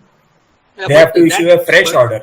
I know, but once after issuing the fresh order, that becomes effective from prospective effect or retrospective effect or prospective effect. From that day onwards, that it becomes effective, or it is retrospective effect also. That order should mention. Typically, it will be with retrospective effect. Typically, it should be from retrospective. Okay, thanks. But that whatever savings grace clause अगर उसके अंदर दिया हुआ है उसके order में, तो then that will determine कि वो प्रोस्पेक्टिव था, प्रोस्पेक्टिव होने वाला है या रेट्रोस्पेक्टिव होगा. That is not mentioned in the. That is not mentioned. Mr. Patil, you are aware of that the government does not give specific and clear worded orders. Even the law is not specific and clear worded. So then there leaves a room for interpretation. Interpretation का मतलब आप अपना दिमाग लगाओगे, अनिल शर्मा अपना दिमाग लगाएगा, तो राकेश अपना दिमाग लगाएगा, वगैरह वगैरह. पर अगर आप एक्ट के अंदर आप clear cut step by step issue करोगे तो आप उससे हिलना डुलना नहीं है. ठीक है, पर आप वो करते नहीं हो. आपका मतलब है या कानून बनाने वाले लोग. तो इसीलिए ये डिस्प्यूट जागते हैं हाउसिंग सोसाइटीज में. हम इतने डिस्प्यूट देखते रहते हैं. आपकी जानकारी में ये सब सारी चीजें. Okay. I understand. Thank you. Thank you, sir. Anybody else wants to ask any question? Good evening. Good evening, ma'am. बोलिए. It has been really wonderful to know so many things, but one query that comes to my mind is Before that, is it possible for you to switch on your video? video Yeah. camera. asking in the yeah. Hello. Yeah, because people should know that you are an advocate and you have already appeared and helped them earlier also. Okay, thank you, sir. So the thing is, if the managing committee has kept under observation a local welfare committee member's good deeds for past more than 5 years and has taken a discretionary decision to co-opt that member by making some idle members or inactive members or any vacancy that is created. So in that case, even if the deserving member who has worked well as a local committee member does not make an application that please co-opt me in the next elections, so is it all discretionary for the managing committee to pick up a good candidate from the local cooperative housing society and declare ki yes, we are co-opting so and so in place of the vacancy that has arisen due to resignation or sale of flat or death or any circumstances? Ma'am कैसा है कि contract act में एक provision है privity of contract करके जी, कि विकारियस liability का भी प्रोविजन है आईपीसी में, यस, वगैरह वगैरह में भी और भी प्रोविजंस है. बट कैसा है कि अगर आपके पास एप्लीकेशन मौजूद नहीं है कोऑप्शन का, हाँ जी, तो आप उस मेंबर को कोऑप्ट कर लेते हो हाँ, और 6 महीने के बाद में वो मन मर्जी वाला मेंबर बोलता है कि मैंने तो आपको अर्जी दिया नहीं था. अच्छा, the co-opted member can show these tantrums. तो ऑफ कोर्स वो तो कैजुअल होता ही ना हर सोसाइटी में. टैंट्रम इज ए वेरी की word in all the societies. Okay, नहीं, लेकिन ये अगर अपने मर्जी से सारी जनरल बॉडी और एमसी अगर कहती है कि ये अच्छा काम कर रहा है, इसको लेना चाहिए मैनेजिंग कमेटी में. जनरल बॉडी का तो अधिकार ही नहीं है बोलने का इस चीज के ऊपर. उसका तो पावर बहुत बहुत लिमिटेड है जी. उसका पावर सिर्फ और सिर्फ एजीएम और एजीएम के एजेंडा के ऊपर है. बाकी जनरल गवर्नेंस के लिए जीपी का पावर एब्सोल्युटली जीरो है ना. तो जीपी की तो बात छोड़ दीजिए ऑप्शन के लिए. और एमसी को अगर कंसीडर करना है एमसी मीटिंग में, तो एप्लीकेशन सामने चाहिए, सोसाइटी के रिकॉर्ड में एप्लीकेशन चाहिए कि भैया ये बंदे ने बोला है, ये आदमी ने बोला है कि मुझे कोऑप्ट करो, ताकि अगर कभी वो कुछ गड़बड़ करता है, सेक्रेटरी बनने के बाद कुछ करता है वगैरह वगैरह, तो ये नहीं हो कि भाई तुमको तो कोऑप्ट किया करने का तुम्हारा तो अर्जी नहीं है, तुमने 20 रिप्रेजेंट किया, सबको बेवकूफ बनाया और तुम मैनेजिंग कमेटी में आ गए बाकी लोगों के बहकावे में या बाकी लोगों के साठगांठ में. लेकिन एक अर्जी अगर एप्लीकेशन रिकॉर्ड पे है तो कानून कचहरी के सामने उसका एक डॉक्यूमेंट्री एविडेंस तो बन जाता है उसको अटकाने के लिए या फंसाने के लिए या बरी होने के लिए या एब्सॉल्व होने के लिए. लेकिन अगर ऐसा सुनने में आता है कि उन लोगों ने अपना हर महीने का जो मैनेजिंग कमेटी मीटिंग होती है आपस में तय कर लिया है कि ये अच्छे कैंडिडेट को छोड़ना नहीं है, अगले इलेक्शन में इसको अपन अपने में मर्ज कर लेते हैं, तो अर्जी लेने में क्या तकलीफ है मैम? 4 लाइन की तो अर्जी चाहिए. I wish to be coopted as and when vacancy arises. बात खत्म. I am not a defaulter. Okay. I am not a defaulter. I am not a debarred candidate. I am not a dismissed candidate. I have not a criminal. I have got no criminal background. वगैरह वगैरह. And sir, one more thing. Suppose if that member who is going to be co-opted, merged with the MC in the future elections, is holding a plum position with the government, so can he or she be considered for the post? Any person holding any position in any government body or in any parliament और bank ले लो या कोई भी सरकारी, is eligible to contest MC elections. Okay, done. वो double post में नहीं कहलाएगा. आप शायद वो डबल पोस्ट का सिंड्रोम की बात कर रहे हो, डबल ज्योपर्डी का. वो इस वजह से हाँ, नहीं, डबल जेपर्डी कहो या डबल प्रिविलेज कहो कि ये भी है वो भी है. But I am not saying कि 2 सोसाइटीज में पोस्ट है, लेकिन उसकी एक पर्सनल आइडेंटिटी एक अलग है जो गवर्नमेंट से है. बट अभी अलग तक कानून में ऐसा कोई बंदिश नहीं है कि अनिल शर्मा 20 सोसाइटी में मेंबर है, 20 अलग अलग सोसाइटी में मेंबर है, starting from Virar to Churchgate. जी, अभी तक कानून में ऐसा कुछ भी नहीं है या नहीं दिया हुआ है कि वो अनिल शर्मा 20 सोसाइटी में 20 जगह चेयरमैन की पोस्ट होल्ड नहीं कर सकता है. ओके. वो 20 सोसाइटी में अलग अलग सोसाइटी हर तालुका में उसके पास में हर उसी आपकी सोसाइटी के बगल में एक और सोसाइटी है, वहां पर भी वो चेयरमैन का पोस्ट होल्ड कर सकता है. ऐसा कोई बंदिश नहीं है कि वो नहीं होल्ड. अगर 100 सोसाइटी में उसकी कैपेसिटी है तो 100 सोसाइटी में चेयरमैन बन जाए. Very well, sir. This is clear now. Secondly, in the Resident Welfare Local Association, which is a local body, to deal with the day-to-day affairs of the society in case the managing committee members are not residing in the society.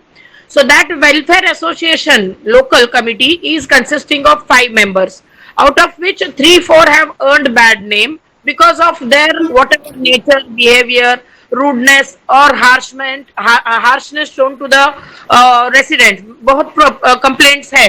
So there also the managing committee has a choice always to consider the better candidate above the blacklisted for people who will come forward with the application and reject that application and go for a better candidate, sir.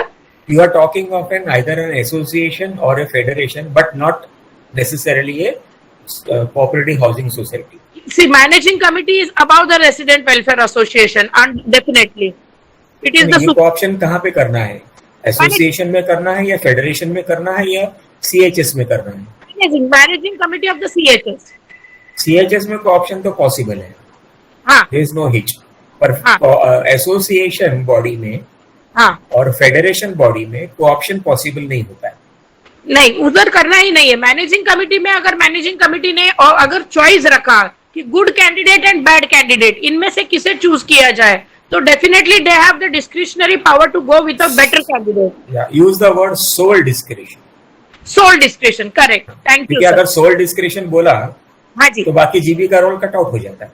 Correct, very good, correct. है ना. वो discretion तो section शायद 220 में लिखा हुआ है, या जो मैंने डिस्क्राइब किया थोड़ी देर पहले. Okay, okay, very well. I am clear now, sir. Thank you Hemant ji. Okay. Discretion is also given under section 73(1) also, and under 153(b) okay. sections also. Okay, okay. Thank you for clearing my doubts. Like always welcome, ma'am. Yes, sir. Rajesh भाव sir, Bombay. Sir मेरी society में 74 member है. Society को मैंने fraud के subject में supersede किया था. सुपरसीड करने के बाद एडमिशन अपॉइंट हुआ, फिर भी उसको कुछ डॉक्यूमेंट सर्टन नहीं दिए. अगेंस्ट एडमिशन बैठा, 4 कमेटी के 5 लोग आके टेम्पररी बैठ गए. ओके, नाउ द क्वेश्चन कि आउट ऑफ 74 में से मेरे को छोड़ के 73% लोगों ने मनी का स्कैम किया. It is goals to up to the 85 CR. तो अभी सब लोगों को चाहा है कि मैं ही कमेटी के अंदर आऊं. तो ये तो मैं तो सिंगल पर्सन हूँ, तो कैसे हो सकता है? 84 करोड़ रुपीस की बात कर रहे हैं. 85 CR, yes sir. Already court के अंदर पुटअप किया है. सोसाइटी है Maheshwari cooperative society in Bombay. But it goes to, मतलब अभी 85 करोड़ छोटा अमाउंट है. ऐसा है कि रीडेवलपमेंट हुआ, तो रीडेवलपमेंट के अंदर बिल्डर ने जो एग्रीमेंट किया ना, अभी तक वो हिसाब से सेक्रेटरी कमेटी मेंबर लोगों ने सब जगह बांट लिया, तो मेरे को कम दिया. That's why I open everything scam. आप प्रश्न पूछिए मुझसे, क्या पूछने जा रहे हैं? हाँ, मेरा प्रश्न ये था कि मैं सिंगल पर्सन हूँ और मेरे सामने 83 लोग खड़े हैं जो कमेटी के अंदर बैठे. अगर मैं कमेटी पे जाता हूँ, मेरे को कमेटी के लिए एडमिनिस्ट्रेटर ने भी बताया था, लेकिन ये लोगों ने सोसाइटी ने लिख के दिया कि तो अगर आप खड़े आप आओगे, आप सब हमारे अपोज में जाओगे. तो अभी कैसे करना है उसको? You got my point. मैं अगर कमेटी में जाऊँ या फिर साइड पे रह के ही, क्योंकि कमेटी में जाऊंगा तो मेरा पावर कम हो जाएगा. Then what to do? Well, आपको एक चीज बता दूं कि एक अकेला आदमी हो या दुकेला हो या भीड़ हो, कानून कायदा एक के साथ भी खड़ा है और सबके साथ भी खड़ा है. कानून कायदे से चलोगे तो एक आदमी भी काफी है. Yes sir, oblige. ठीक है ना. कंप्लेनेंट है अभी, जैसे एक कंज्यूमर प्रोटेक्शन एक्ट में एक ये दिया हुआ है कि क्लास एक्शन सूट के बारे में बताया हुआ है कि मैंने एक चॉकलेट खरीदा, 100 आदमी बोलता है मैंने भी चॉकलेट खरीदा, 100 आदमी बोलता है चॉकलेट के अंदर कीड़ा पड़ गया. ठीक है, तो वो कंज्यूमर कोर्ट पे जा सकता है, बोलता है भाई इसने तो मेरे को जहर खिला दिया, मेरा इतना इतना हर्जाना होता है, कंपनसेशन होता है, डैमेजेस होता है, और मैं ये क्लेम करता हूँ. तो कंज्यूमर कोर्ट उसको ये नहीं बोलता है कि खाली आप ही की चॉकलेट में कीड़ा क्यों निकला, बाकी जन क्यों नहीं आया आपके पास में. Right sir. तो कानून में ये नहीं है कि अगर आपको तकलीफ हुई है तो बाकी भीड़ जमा करके आपके पास में आना है तो ही आप कानून कायदे का जस्टिस प्रोवाइड करोगे. आपको बाकी लोग आ रहे हैं आपके साथ में तो वेल एंड फाइन. आपकी अपनी हैसियत और औकात अपनी अलग अलग होती है सब लोगों की. आपकी कैपेसिटी के अनुसार आप लीगली फाइट करिए. अगर आपको लगता है कि भाई डेप्यूटी रजिस्ट्रार नहीं सुन रहा है तो बाकी और भी 4 कोर्ट्स हैं. अगर आपको लगता है कि भाई 84 CR का फ्रॉड हुआ है तो क्रिमिनल कोर्ट में फाइल करिए, प्राइवेट क्रिमिनल पुलिस स्टेशन में एफआईआर करिए, पुलिस नहीं सुनता है Yes, तो sir. Already I've gone for it. Everything. हाँ, अगर पुलिस वाला कार्रवाई नहीं कर रहा है तो प्राइवेट क्रिमिनल कंप्लेंट फाइल कर दो आप। सर अगर आपका 156 से मूव कर दिया मैंने। हाँ, तो ये सब आप करिए, आपको कहीं ना कहीं सक्सेस तो पक्का मिलेगा। बाकी छोटा मोटा चीज करने से कोई सक्सेस नहीं मिलता है किसी को, एक्स्ट्राऑर्डिनरी मेहनत करनी पड़ जाती है। ओके, राइट सर, मतलब कमिटी में रहना इम्पोर्टेंट नहीं है, बाहर रहना इट्स सुटेबल फॉर मी। मैंने बताया अपनी अपनी कैपेसिटी है सर। अगर आपको अंदर रह के लड़ाई करना है तो भी आप कर सकते हो, अपने पुराना इतिहास निकाल लो। आपने झांसी की रानी का नाम सुना होगा, यस सर, आपने महाराष्ट्र में शिवाजी महाराज का नाम सुना होगा, यस सर। और भी कई लोग ऐसे हैं झुंड लेके फाइट करने नहीं गए, उनके साथ में झुंड बाद में जुड़ी, वो अकेले ही काफी थे। ऐसे आप भी प्रूव करो ना कि आप अकेले भी काफी हो, और तब प्रूव करने में कोई तकलीफ नहीं है सर। यस सर, अभी तक मैंने सिंगल आदमी नहीं सोसाइटी को 85 लोगों को सुपरसीड किया। 75 तक आपका जो भी आप करेंगे आप कर लीजिए सारा कुछ। उसके बाद में आपका एक्सपीरियंस मुझे छोटे से लिखकर भेज दीजिए, और I invite you to share your experience, क्योंकि हमारा वेबिनार का कंसेप्ट है नॉलेज शेयरिंग। मेरे पास नॉलेज है, मैंने आपको शेयर कर दिया, मेरे पास एक्सपीरियंस है, मैंने आपके साथ शेयर कर दिया। आपके पास जो एक्सपीरियंस होगा अभी, ये आपकी जो तकलीफें आप सहन कर रहे हो या जो भी कुछ है, आप अपना एक्सपीरियंस वेबिनार में आके आप शेयर करो, बाकी लोग को भी पता चले कि कैसे क्या क्या कार्यवाही हो सकती है, उनको भी गाइडेंस मिलेगा, उनको भी मोटिवेशन मिलेगा, isn't it? Yes sir, obliged and thank you very much sir. Thank you. Mr. Paresh Shah. Good evening, sir. Yes, sir. Sir, I have a question in the sense that for the leave application, like in the sense that the 3 consecutive meeting, if a member doesn't attend, he automatically sends his election sends cancelled. In that case, suppose a member gives in advance a letter pertaining that he or she may not be in a position to attend the meeting for say 6 months or so. So, will this rule be applicable of not attending the meeting for 3 consecutive meetings, sir? अभी ऐसा है कि एक candidate elect होके MC member बना और वो कोई मीटिंग में नहीं आना चाहता है, तो उस मीटिंग में उसको लीव ऑफ एब्सेंस ग्रांट करना या उसको एब्सेंट मार्क कर देना। मीटिंग एमसी मीटिंग का जो प्रिसाइडिंग ऑफिसर है, प्रिसाइडिंग ऑफिसर कौन हुआ? चेयरमैन हुआ। चेयरमैन। अगर चेयरमैन एब्सेंट है तो कोई भी मैनेजिंग कमेटी के एक मेंबर को उस मीटिंग के लिए, सिर्फ उस मीटिंग के लिए प्रिसाइडिंग ऑफिसर बना दो, तो उसका डिस्क्रिप्शन हो जाता है कि साहब इस मेंबर को एब्सेंट मार्क करूं। अगर प्रूडेंट होगा, एक बार ईमानदार होगा और अर्जी नहीं आई है तो उसको एब्सेंट मार्क कर देना चाहिए। उसमें ये नहीं बोलना पड़ेगा आपको कि नहीं बोलते, ये तो भगवान आदमी है, ये तो सोसाइटी के लिए इसने पिछले 25 साल से काम किया, कानून कायदा से करना है तो उसको एब्सेंट मार्क करो।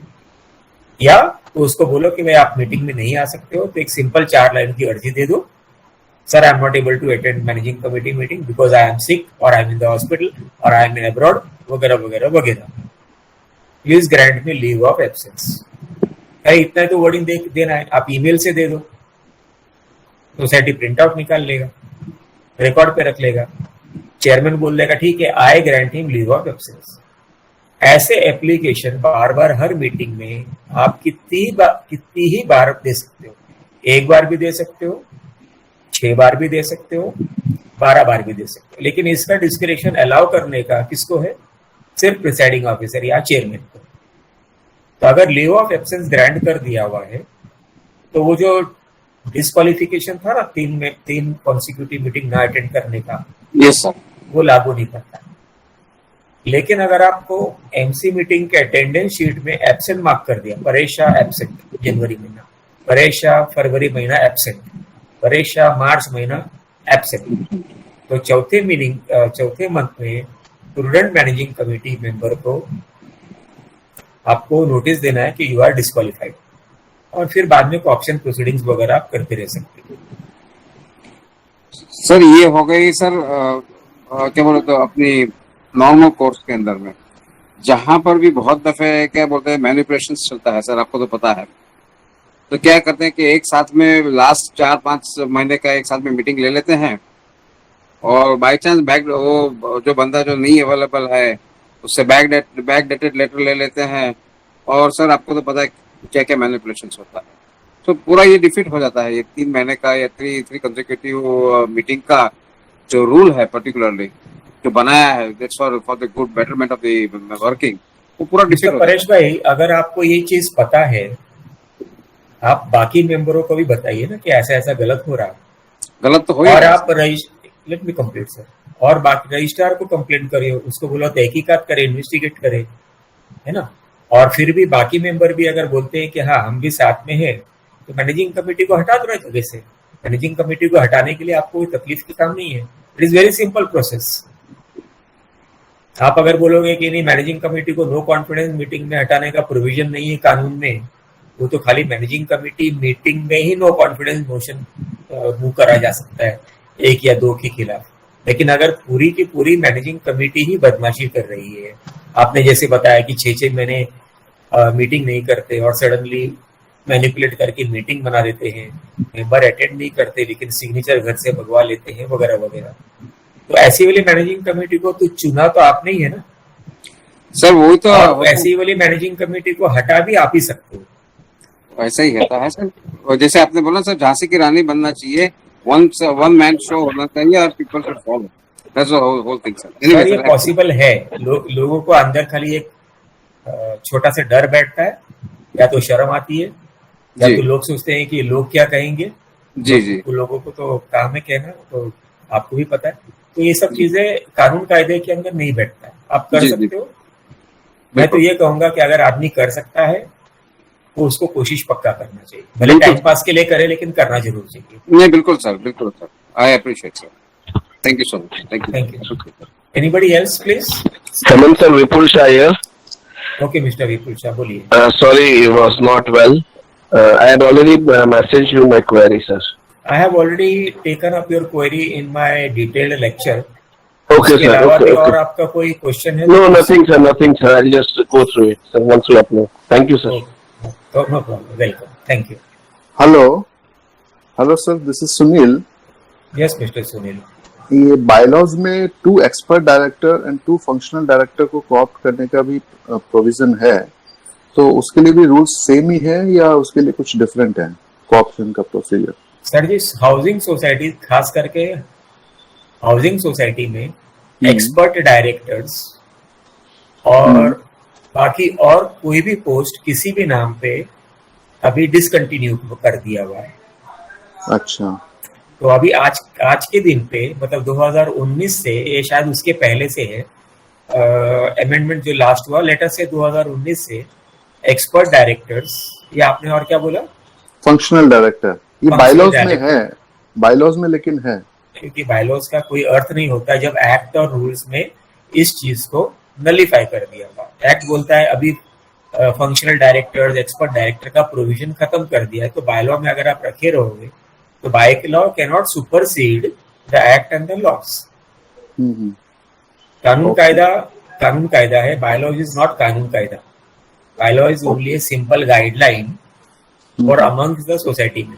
हाउएवर, सुनील साहब, आप मैनेजिंग कमेटी या not managing committee, general body में, एजीएम में या एसजीएम में आप एक सब कमेटी बना सकते हो। 3 मेंबर की सब कमेटी बना सकते हो, 5 मेंबर की सब कमेटी बना सकते हो, आप रीडेवलपमेंट की सब कमेटी बना सकते हो, आप डीम्ड कन्वेंस के सब कमेटी बना सकते हो, आप गार्डन के लिए सब कमेटी बना सकते हो, आप सिक्योरिटी के लिए सब कमेटी बना सकते हो। जनरल बॉडी में सब कमेटी बनाया will have legal standing, but they will not have any powers of your regular managing committee members, but they will be only a subcommittee which will be working as an advisor to the principal managing committee. Okay. Which Thank is as equivalent to your expert or functional director. उनका भी काम यही था कि भाई अपना expert opinion ठोको। ये advisory committee पे जो खुद ही के सोसाइटी में है, उनको ग्राउंड लेवल पे ज्यादा नॉलेज आती है, वो ज्यादा अच्छी तरह से आपको एडवाइस कर सकते हैं। ओके। और यही सब कमेटी आपके फ्यूचरिस्टिक इलेक्शन के कैंडिडेट्स भी बनते हैं, क्योंकि उनको उतना कॉन्फिडेंस राइज अप हो जाता है। Any other question mister Sunil? No, thank you sir. Welcome sir. So can a defaulter be co-opted? A defaulter has got no right to be co-opted. A managing committee also cannot co-opt a defaulter because a defaulter cannot be in a managing committee. So if he is co-opted, he automatically becomes disqualified. All right, thank you, sir. Sir, may I request, Sir Rajesh? Sir, what is the Yes. definition of the defaulter? Act में तो ऐसा लिखा हुआ है कि जिसने 3 महीने का आउटस्टैंडिंग ड्यूज यानी थकबा नहीं दिया हुआ है उसको डिफॉल्टर बोला जाता है. लेकिन फॉर पर्पस ऑफ इलेक्शंस और रिकवरी प्रोसीडिंग्स वगैरह वगैरह we have to serve him proper recovery notice first, then only he becomes 101 की जगह में अभी सीएचएस के लिए बन गया है 154B29. अभी 101 CHS के लिए एप्लीकेबल नहीं है. So the section has been changed only for CHS. बाकी सोसाइटीज के लिए 101 ही लागू है, लेकिन CHS के लिए 154B-29 का सेक्शन लागू किया हुआ है. It is quite 99% similar to 101. Sir, लेकिन अगर ऑफिशियली डिफॉल्टर डिक्लेयर करने के बाद ही डिफॉल्टर होता है ना, क्योंकि डिफॉल्टर है उसका कोई रिव्यू होगा तभी जाके उसने पैसा नहीं पे किया है ना. डिफॉल्टर को अगर आपने नोटिस दे दिया हुआ है तो इलेक्शन पर्पस के लिए और रिकवरी प्रोसीडिंग्स के लिए वो डिफॉल्टर तभी घोषित होगा जब भी डीआर का ऑर्डर आएगा. ओके, आपने डिफॉल्टर को एमसी मीटिंग में कोऑप्ट कर लिया और कर भी लिया, बाकी मेंबर बोलेंगे कि भाई डिफॉल्टर है, वो डेप्यूटी रजिस्ट्रार के पास में जाके बोलेंगे कि भाई डिफॉल्टर है ये.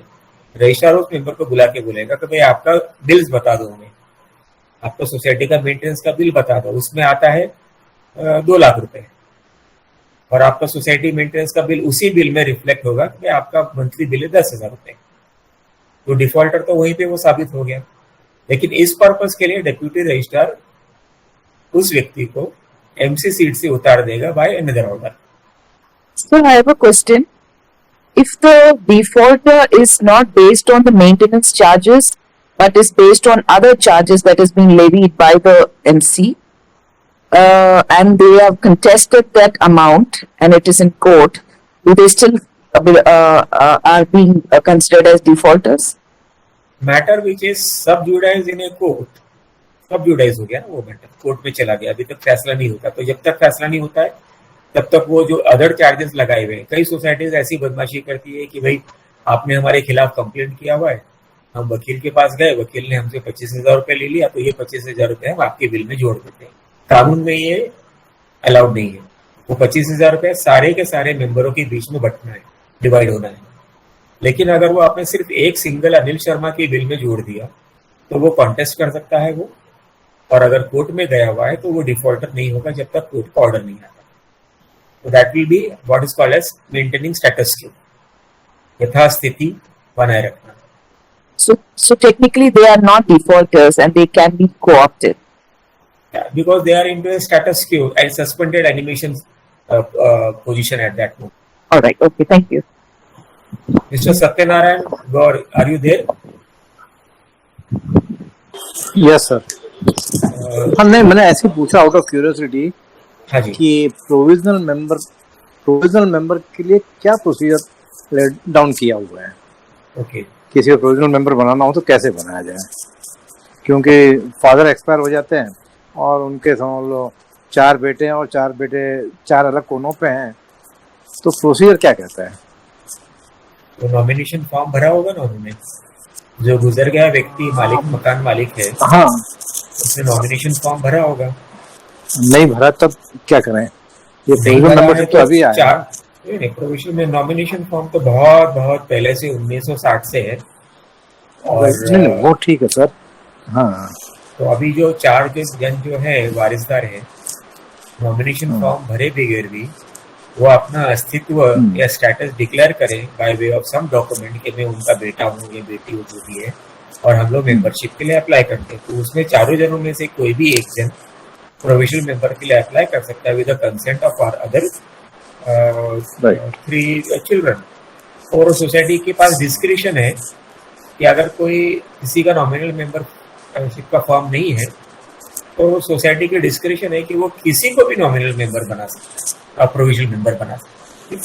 तीनों के सही लेके आओ या इंडेमनिटी बॉन्ड लगेगा वगैरह, छोटा मोटा प्रोविजन है, वो सब करके आप पक्का कर सकते हैं. Okay, Viju Chauhan, please go ahead ma'am. हाँ जी, थैंक यू सो मच.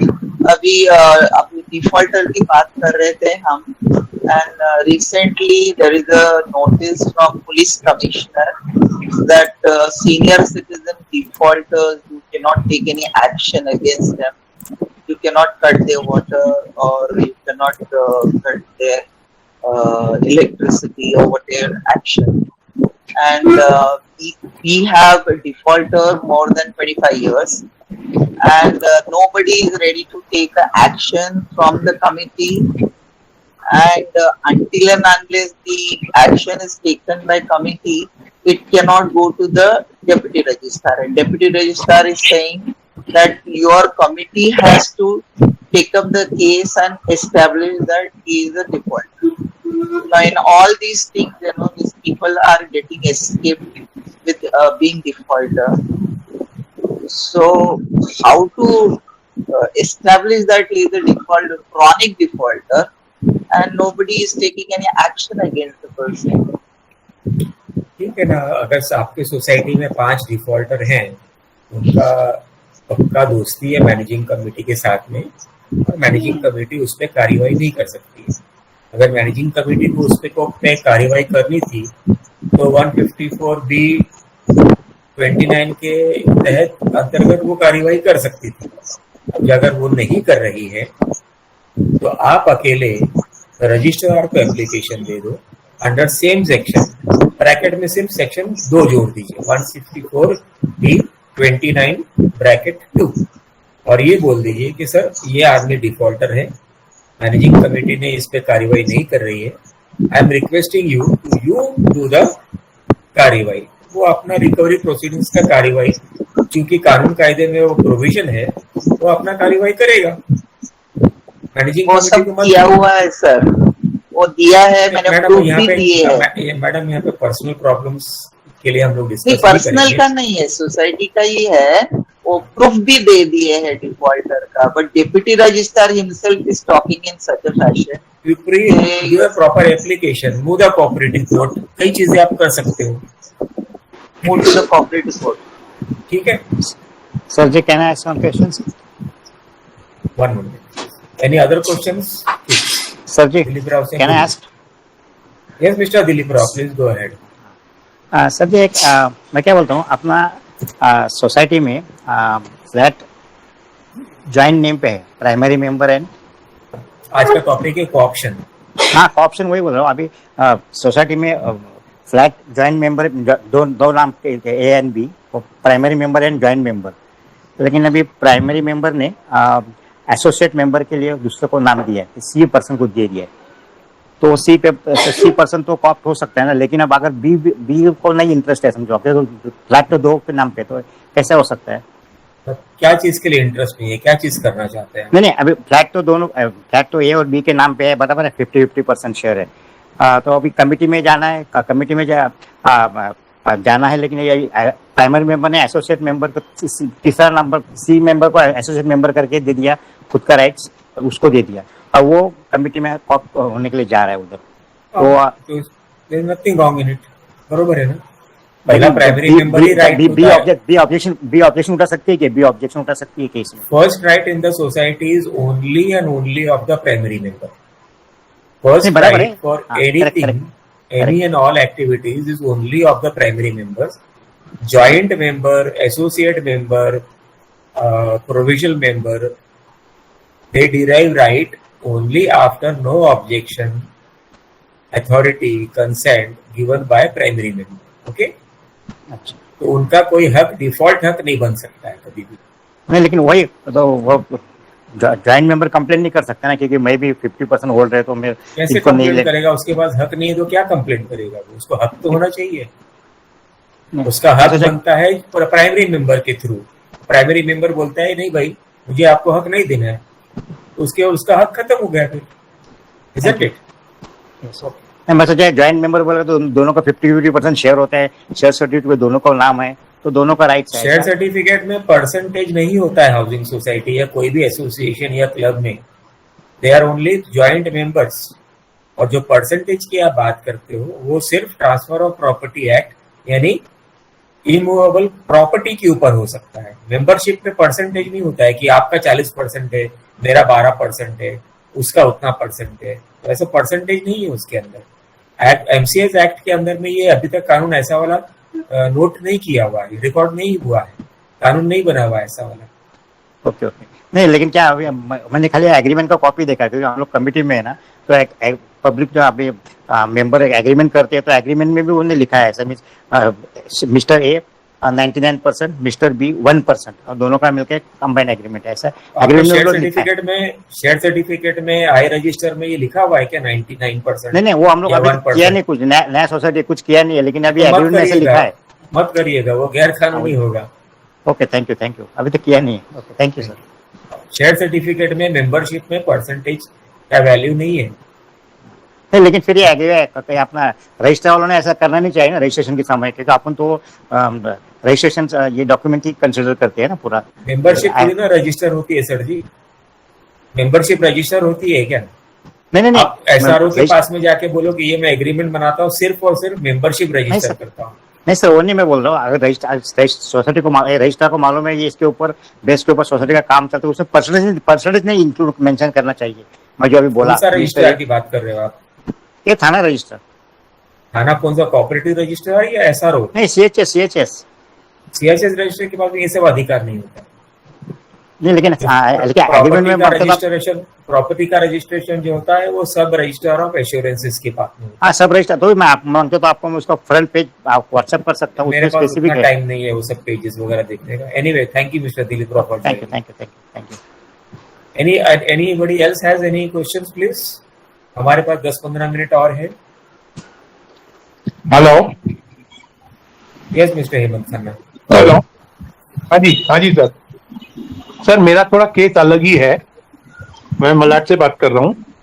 तो मेरी सोसाइटी में मुझे 15 साल से डिफॉल्टर बना रखा है और मैंने उनको पैसे लेने को बोलता हूँ। एक मेंबर है जो प्ले करता है हमारी बिल्डिंग में, वो हमेशा बोलता है पूरा ओके मिस्टर किशोर समतानी आप बोलिए।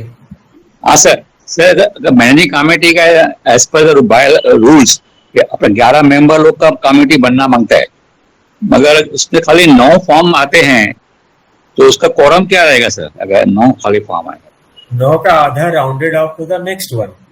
अच्छा 9 का आधा कितना हुआ? 4.5 हुआ। हाँ तो 5 4.5 राउंड ऑफ कर दो, 5 का कोरम। फिर बायलॉ में जो कोरम लिखा है वो नल एंड वॉइड है। ओके वैसे भी बायलॉ में, उसी बायलॉ में आप देखिएगा नीचे एस्टेरिस्क में कुछ इंपॉर्टेंट लाइन लिखी हुई है, वो स्टडी कर लीजिएगा। हाँ thank you sir, thank you very much sir. Thank you. Okay आप जब तक क्वेश्चन पूछेंगे नहीं कुछ भी वेबिनार पूरा नहीं होगा मोरे सर। नहीं सर मेरा कुछ अलग ही था। तो ऐसा है कि एक ही सिंगल हेयर है लेकिन सोसाइटी उसको जबरदस्ती कर रहे हैं कि आप लीगल हेयर सर्टिफिकेट या सक्सेशन सर्टिफिकेट लेके आओ और उसको कोऑप्ट करने का है, लेकिन वो बोल रहा है मैं वो नहीं लाऊंगा क्योंकि मेरे पिताजी में मेरा ही नाम है और मेरा कोई भाई बहन नहीं है। तो इस सिचुएशन में कैसे करेंगे सर?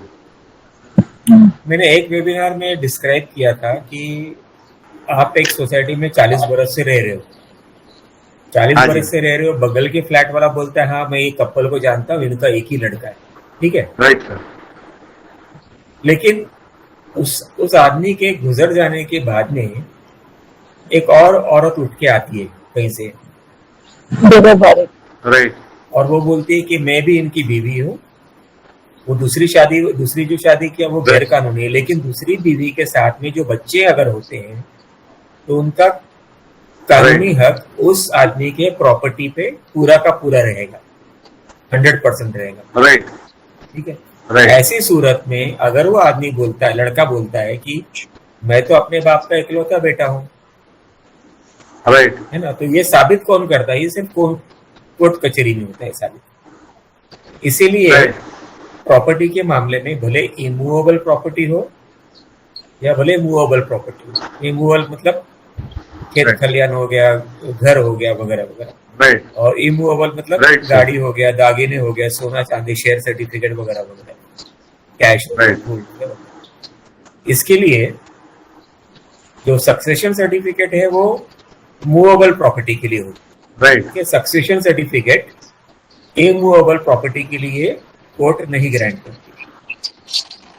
बराबर है। उसके लिए आपको या तो प्रोबेट लेना है अगर वसीयत अवेलेबल है तो, और अगर वसीयत अवेलेबल नहीं है तो सिंपल वर्ड है लेटर ऑफ एडमिनिस्ट्रेशन, राइट, इसको एलए बोलते हैं, राइट। तो ये दो। और जो लीगल हायर सर्टिफिकेट है उसका वैल्यू 0 है एज फार एज मूवेबल और immovable properties are concern. Legal heir certificate किसके लिए लगेगा? आपका सर्विस है, मेरे बाप का सर्विस है, मेरे को मिलना चाहिए, मेरे बाप का पेंशन है, मुझे मिलना चाहिए, मेरा बाप का कंपैशनिएट एम्प्लॉयमेंट मिलना चाहिए, ये सब चीजों के लिए लीगल हायर सर्टिफिकेट लगता है। बाकी मूवेबल इमूवेबल प्रॉपर्टी के लिए लीगल हायर सर्टिफिकेट की 0 वैल्यू है कोर्ट कायदे में, कानून कायदे में। बोलिए मोरे सर।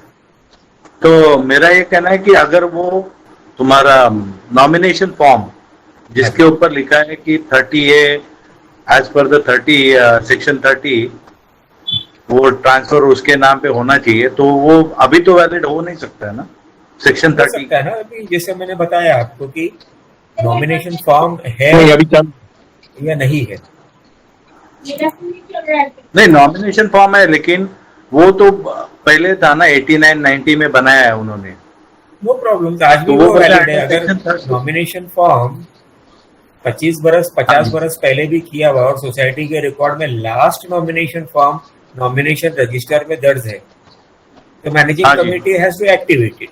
लेकिन फिर वो उनको लेटर ऑफ एडमिनिस्ट्रेशन या वो तो लगेगा ना सक्सेशन? नहीं, अगर प्रोविजनल मेंबर के लिए अप्लाई कर रहे हो तो नॉमिनेशन फॉर्म के बेस पे प्रोविजनल मेंबरशिप मिल जाएगा, लेकिन वो जिंदगी भर प्रॉपर्टी तब तक नहीं बेच पाएगा। प्रोविजनल मेंबरशिप किस चीज का मिलेगा? वो 250 रुपए वाला शेयर सर्टिफिकेट का हकदार बनता है। बराबर है। लेकिन फ्लैट को कभी भी लेना बेचना है या गहन रखना है, मॉर्गेज रखना है, लोन लेना है वगैरह वगैरह, तो वो टाइटल ओनर बनना है उसको, और टाइटल ओनर बनने के लिए फिर वो कोर्ट से उसको डिग्री लेके आना है। तो अल्टीमेटली लाना तो है ही है। अच्छा, उससे छुटकारा नहीं है यानी? No sir, no sir, because most of the member complain, क्योंकि वो अनजान आदमी वो आके बोलेगा कि मैं इनका बीवी हूँ, मैं इनका बेटा हूँ, या वो बोलेगा उसका और भी कोई आदमी आके बोलेगा कि ये मेरे पास इसका रजिस्टर्ड वसीयत है। लोग भावनाओं में बह के पान वाले को अपना वसीयत दे देते हैं और वो आ जाता है 5 साल के बाद में। हाँ, क्योंकि क्या लड़का आउट ऑफ इंडिया रहता है तो 20 साल वो पिताजी किसके साथ रहते हैं मालूम नहीं, कहीं पे सिग्नेचर। हाँ, राइट। तो वो हर रोज पान वाले की दुकान में जाते हैं, उसके साथ में अच्छा रिलेशन हो जाता है और वो बोलता है कि यही मेरा जो भी कुछ है यही है, मेरा बेटा तो मेरे को 20 साल से देख नहीं रहा है। वो बोलता है कि भाई क्या करने के, मेरे पास 4 फ्लैट है, मैं ये पान वाले को ही दे देता हूँ क्योंकि कम से कम इसने मेरे साथ में बहुत अच्छा व्यवहार किया, मेरा इसके साथ में दिल का रिश्ता बन गया, और वो वसीयत बना के दे देता है। पान वाले को 4 साल के बाद में पता चलता है कि अरे ये आदमी, पता चलता है कि गुजर गया। वो ढूंढते ढूंढते पहुंचते पहुंचते उसके हाथ में वो वसीयत लग जाती है या उसको पोस्ट से मिल जाती है, रजिस्टर्ड वसीयत है ना। राइट। तो वो लेकिन इसमें क्या हो गया, अभी मेंबर तो इस चक्कर में मेंबर सब अभी हमारे वकील जैसे लोगों को बहुत गाली देते, बोलते हैं कि भैया ये कानून बना के सब गड़बड़ कर दिया, जो 100 रुपए में होने वाला था काम अभी 1.5-2 लाख लग रहा है।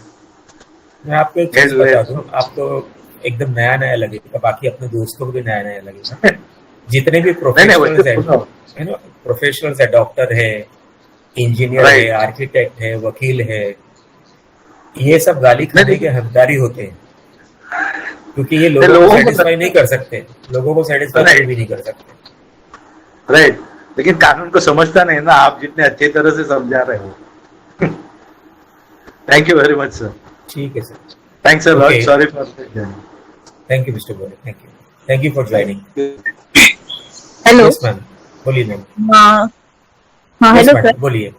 11 लोगों की कमेटी है लेकिन 6 ही लोग इलेक्ट होके आए, तो अभी उनके लिए जो कोरम है वो कितने का रहेगा? उसका आधा कर दीजिए और राउंड ऑफ कर दीजिए मैडम, सिंपल है। आधा करेंगे तो 3 हो जाएगा, फिर राउंड ऑफ मतलब 4 रह रहा है। 4 का करना है।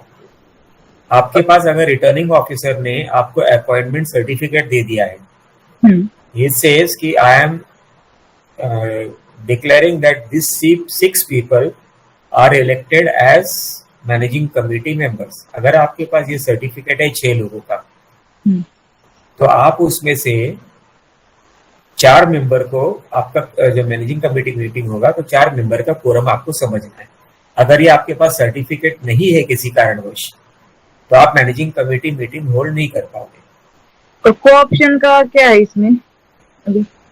अभी 6 मेंबर में से आपका जो कोरम है मैनेजिंग कमेटी का वो 4 मेंबर का हुआ.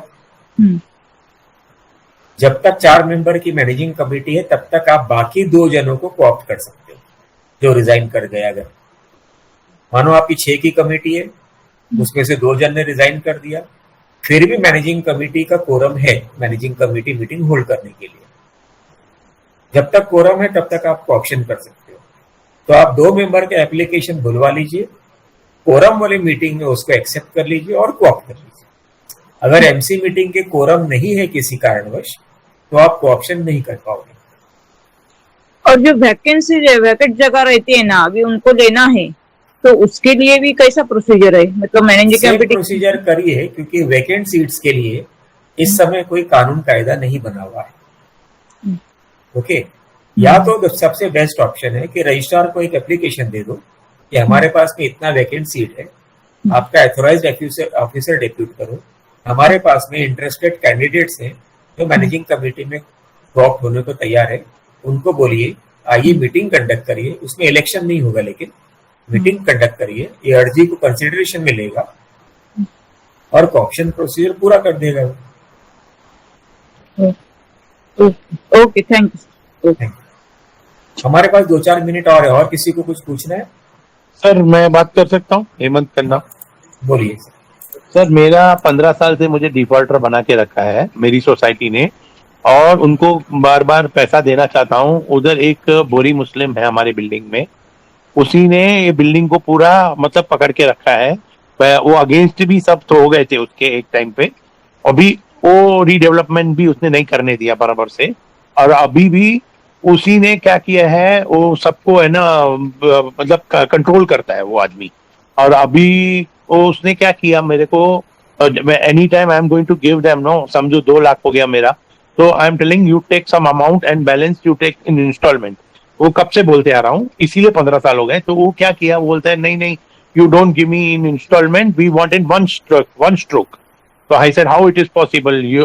और दूसरा शुरुआत ऐसा हुआ कि 14,000 I had to receive one BMC tax refund. Society had received some BMC tax refund.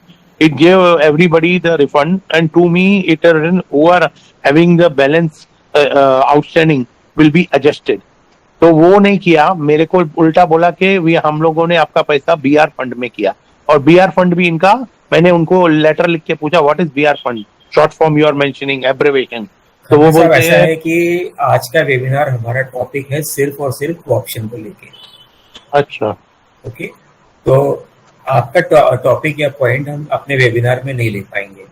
आप मुझे व्हाट्सएप भेज दीजिए, या हमारे वेबिनार में बहुत से एडवोकेट भी प्रेजेंट हैं, आप उनसे भी कोऑर्डिनेट कर सकते हैं.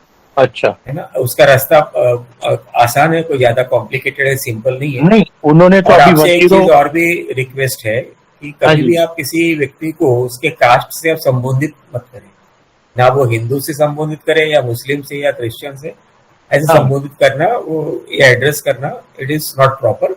You yourself will fall in trouble one day. Okay. I agree So to you. you can send me a private WhatsApp. Let us see what it can be done. I'll refer But you it is, accordingly. but it is at present in 101, and my last hearing is going on now. Last hearing is going on with the registrar. Past 2 years it is going on. आपको 2 चीज short में बता देता हूँ.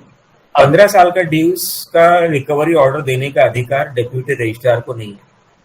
अच्छा, ठीक है. एक. ओके. और दूसरा, अगर आपने प्रॉपर नोटिस वगैरह दिया हुआ है, तो आप उसको लेके उसको डिस्प्यूट खड़ा करके, उसको डिस्प्यूट का वर्जन देके आप उसको सेक्शन 91 में कोऑपरेटिव कोर्ट में आप आसानी से डाल सकते हो. और बिलीव में आपको बाकी पैसा देने की भी आवश्यकता नहीं पड़ेगी सोसाइटी को. अच्छा, तो ओके सर, मैं आपसे प्राइवेटली भी मतलब व्हाट्सएप बात कर सकता हूँ ना आपसे? क्योंकि क्या लीकेज का इशू है मेरे फ्लैट में इसी वजह से। पर वेबिनार पे हम लोग ये नहीं लेंगे, दूसरे मेंबर बोर हो जाएंगे, वो और कुछ सोच के हमारे वेबिनार में हाँ, तो वही प्राइवेटली में I can talk with you on WhatsApp, no I can talk with you. Yes, yes. Thank you sir, thank you very much. Anybody has any other question before we conclude? So we will conclude today's webinar, and we'll meet in the next meeting. With the permission of all participant friends, we will conclude today's webinar. Thank you all friends for attending and supporting this knowledge sharing webinar. Thank you very much, sir. Thank you, Hemant ji. Thank you. Thank you, sir. Thank you, sir. Wishing all friends a healthy and peaceful life forward. Same to you, sir. everybody, Thank you. and Same bye-bye. to you, sir.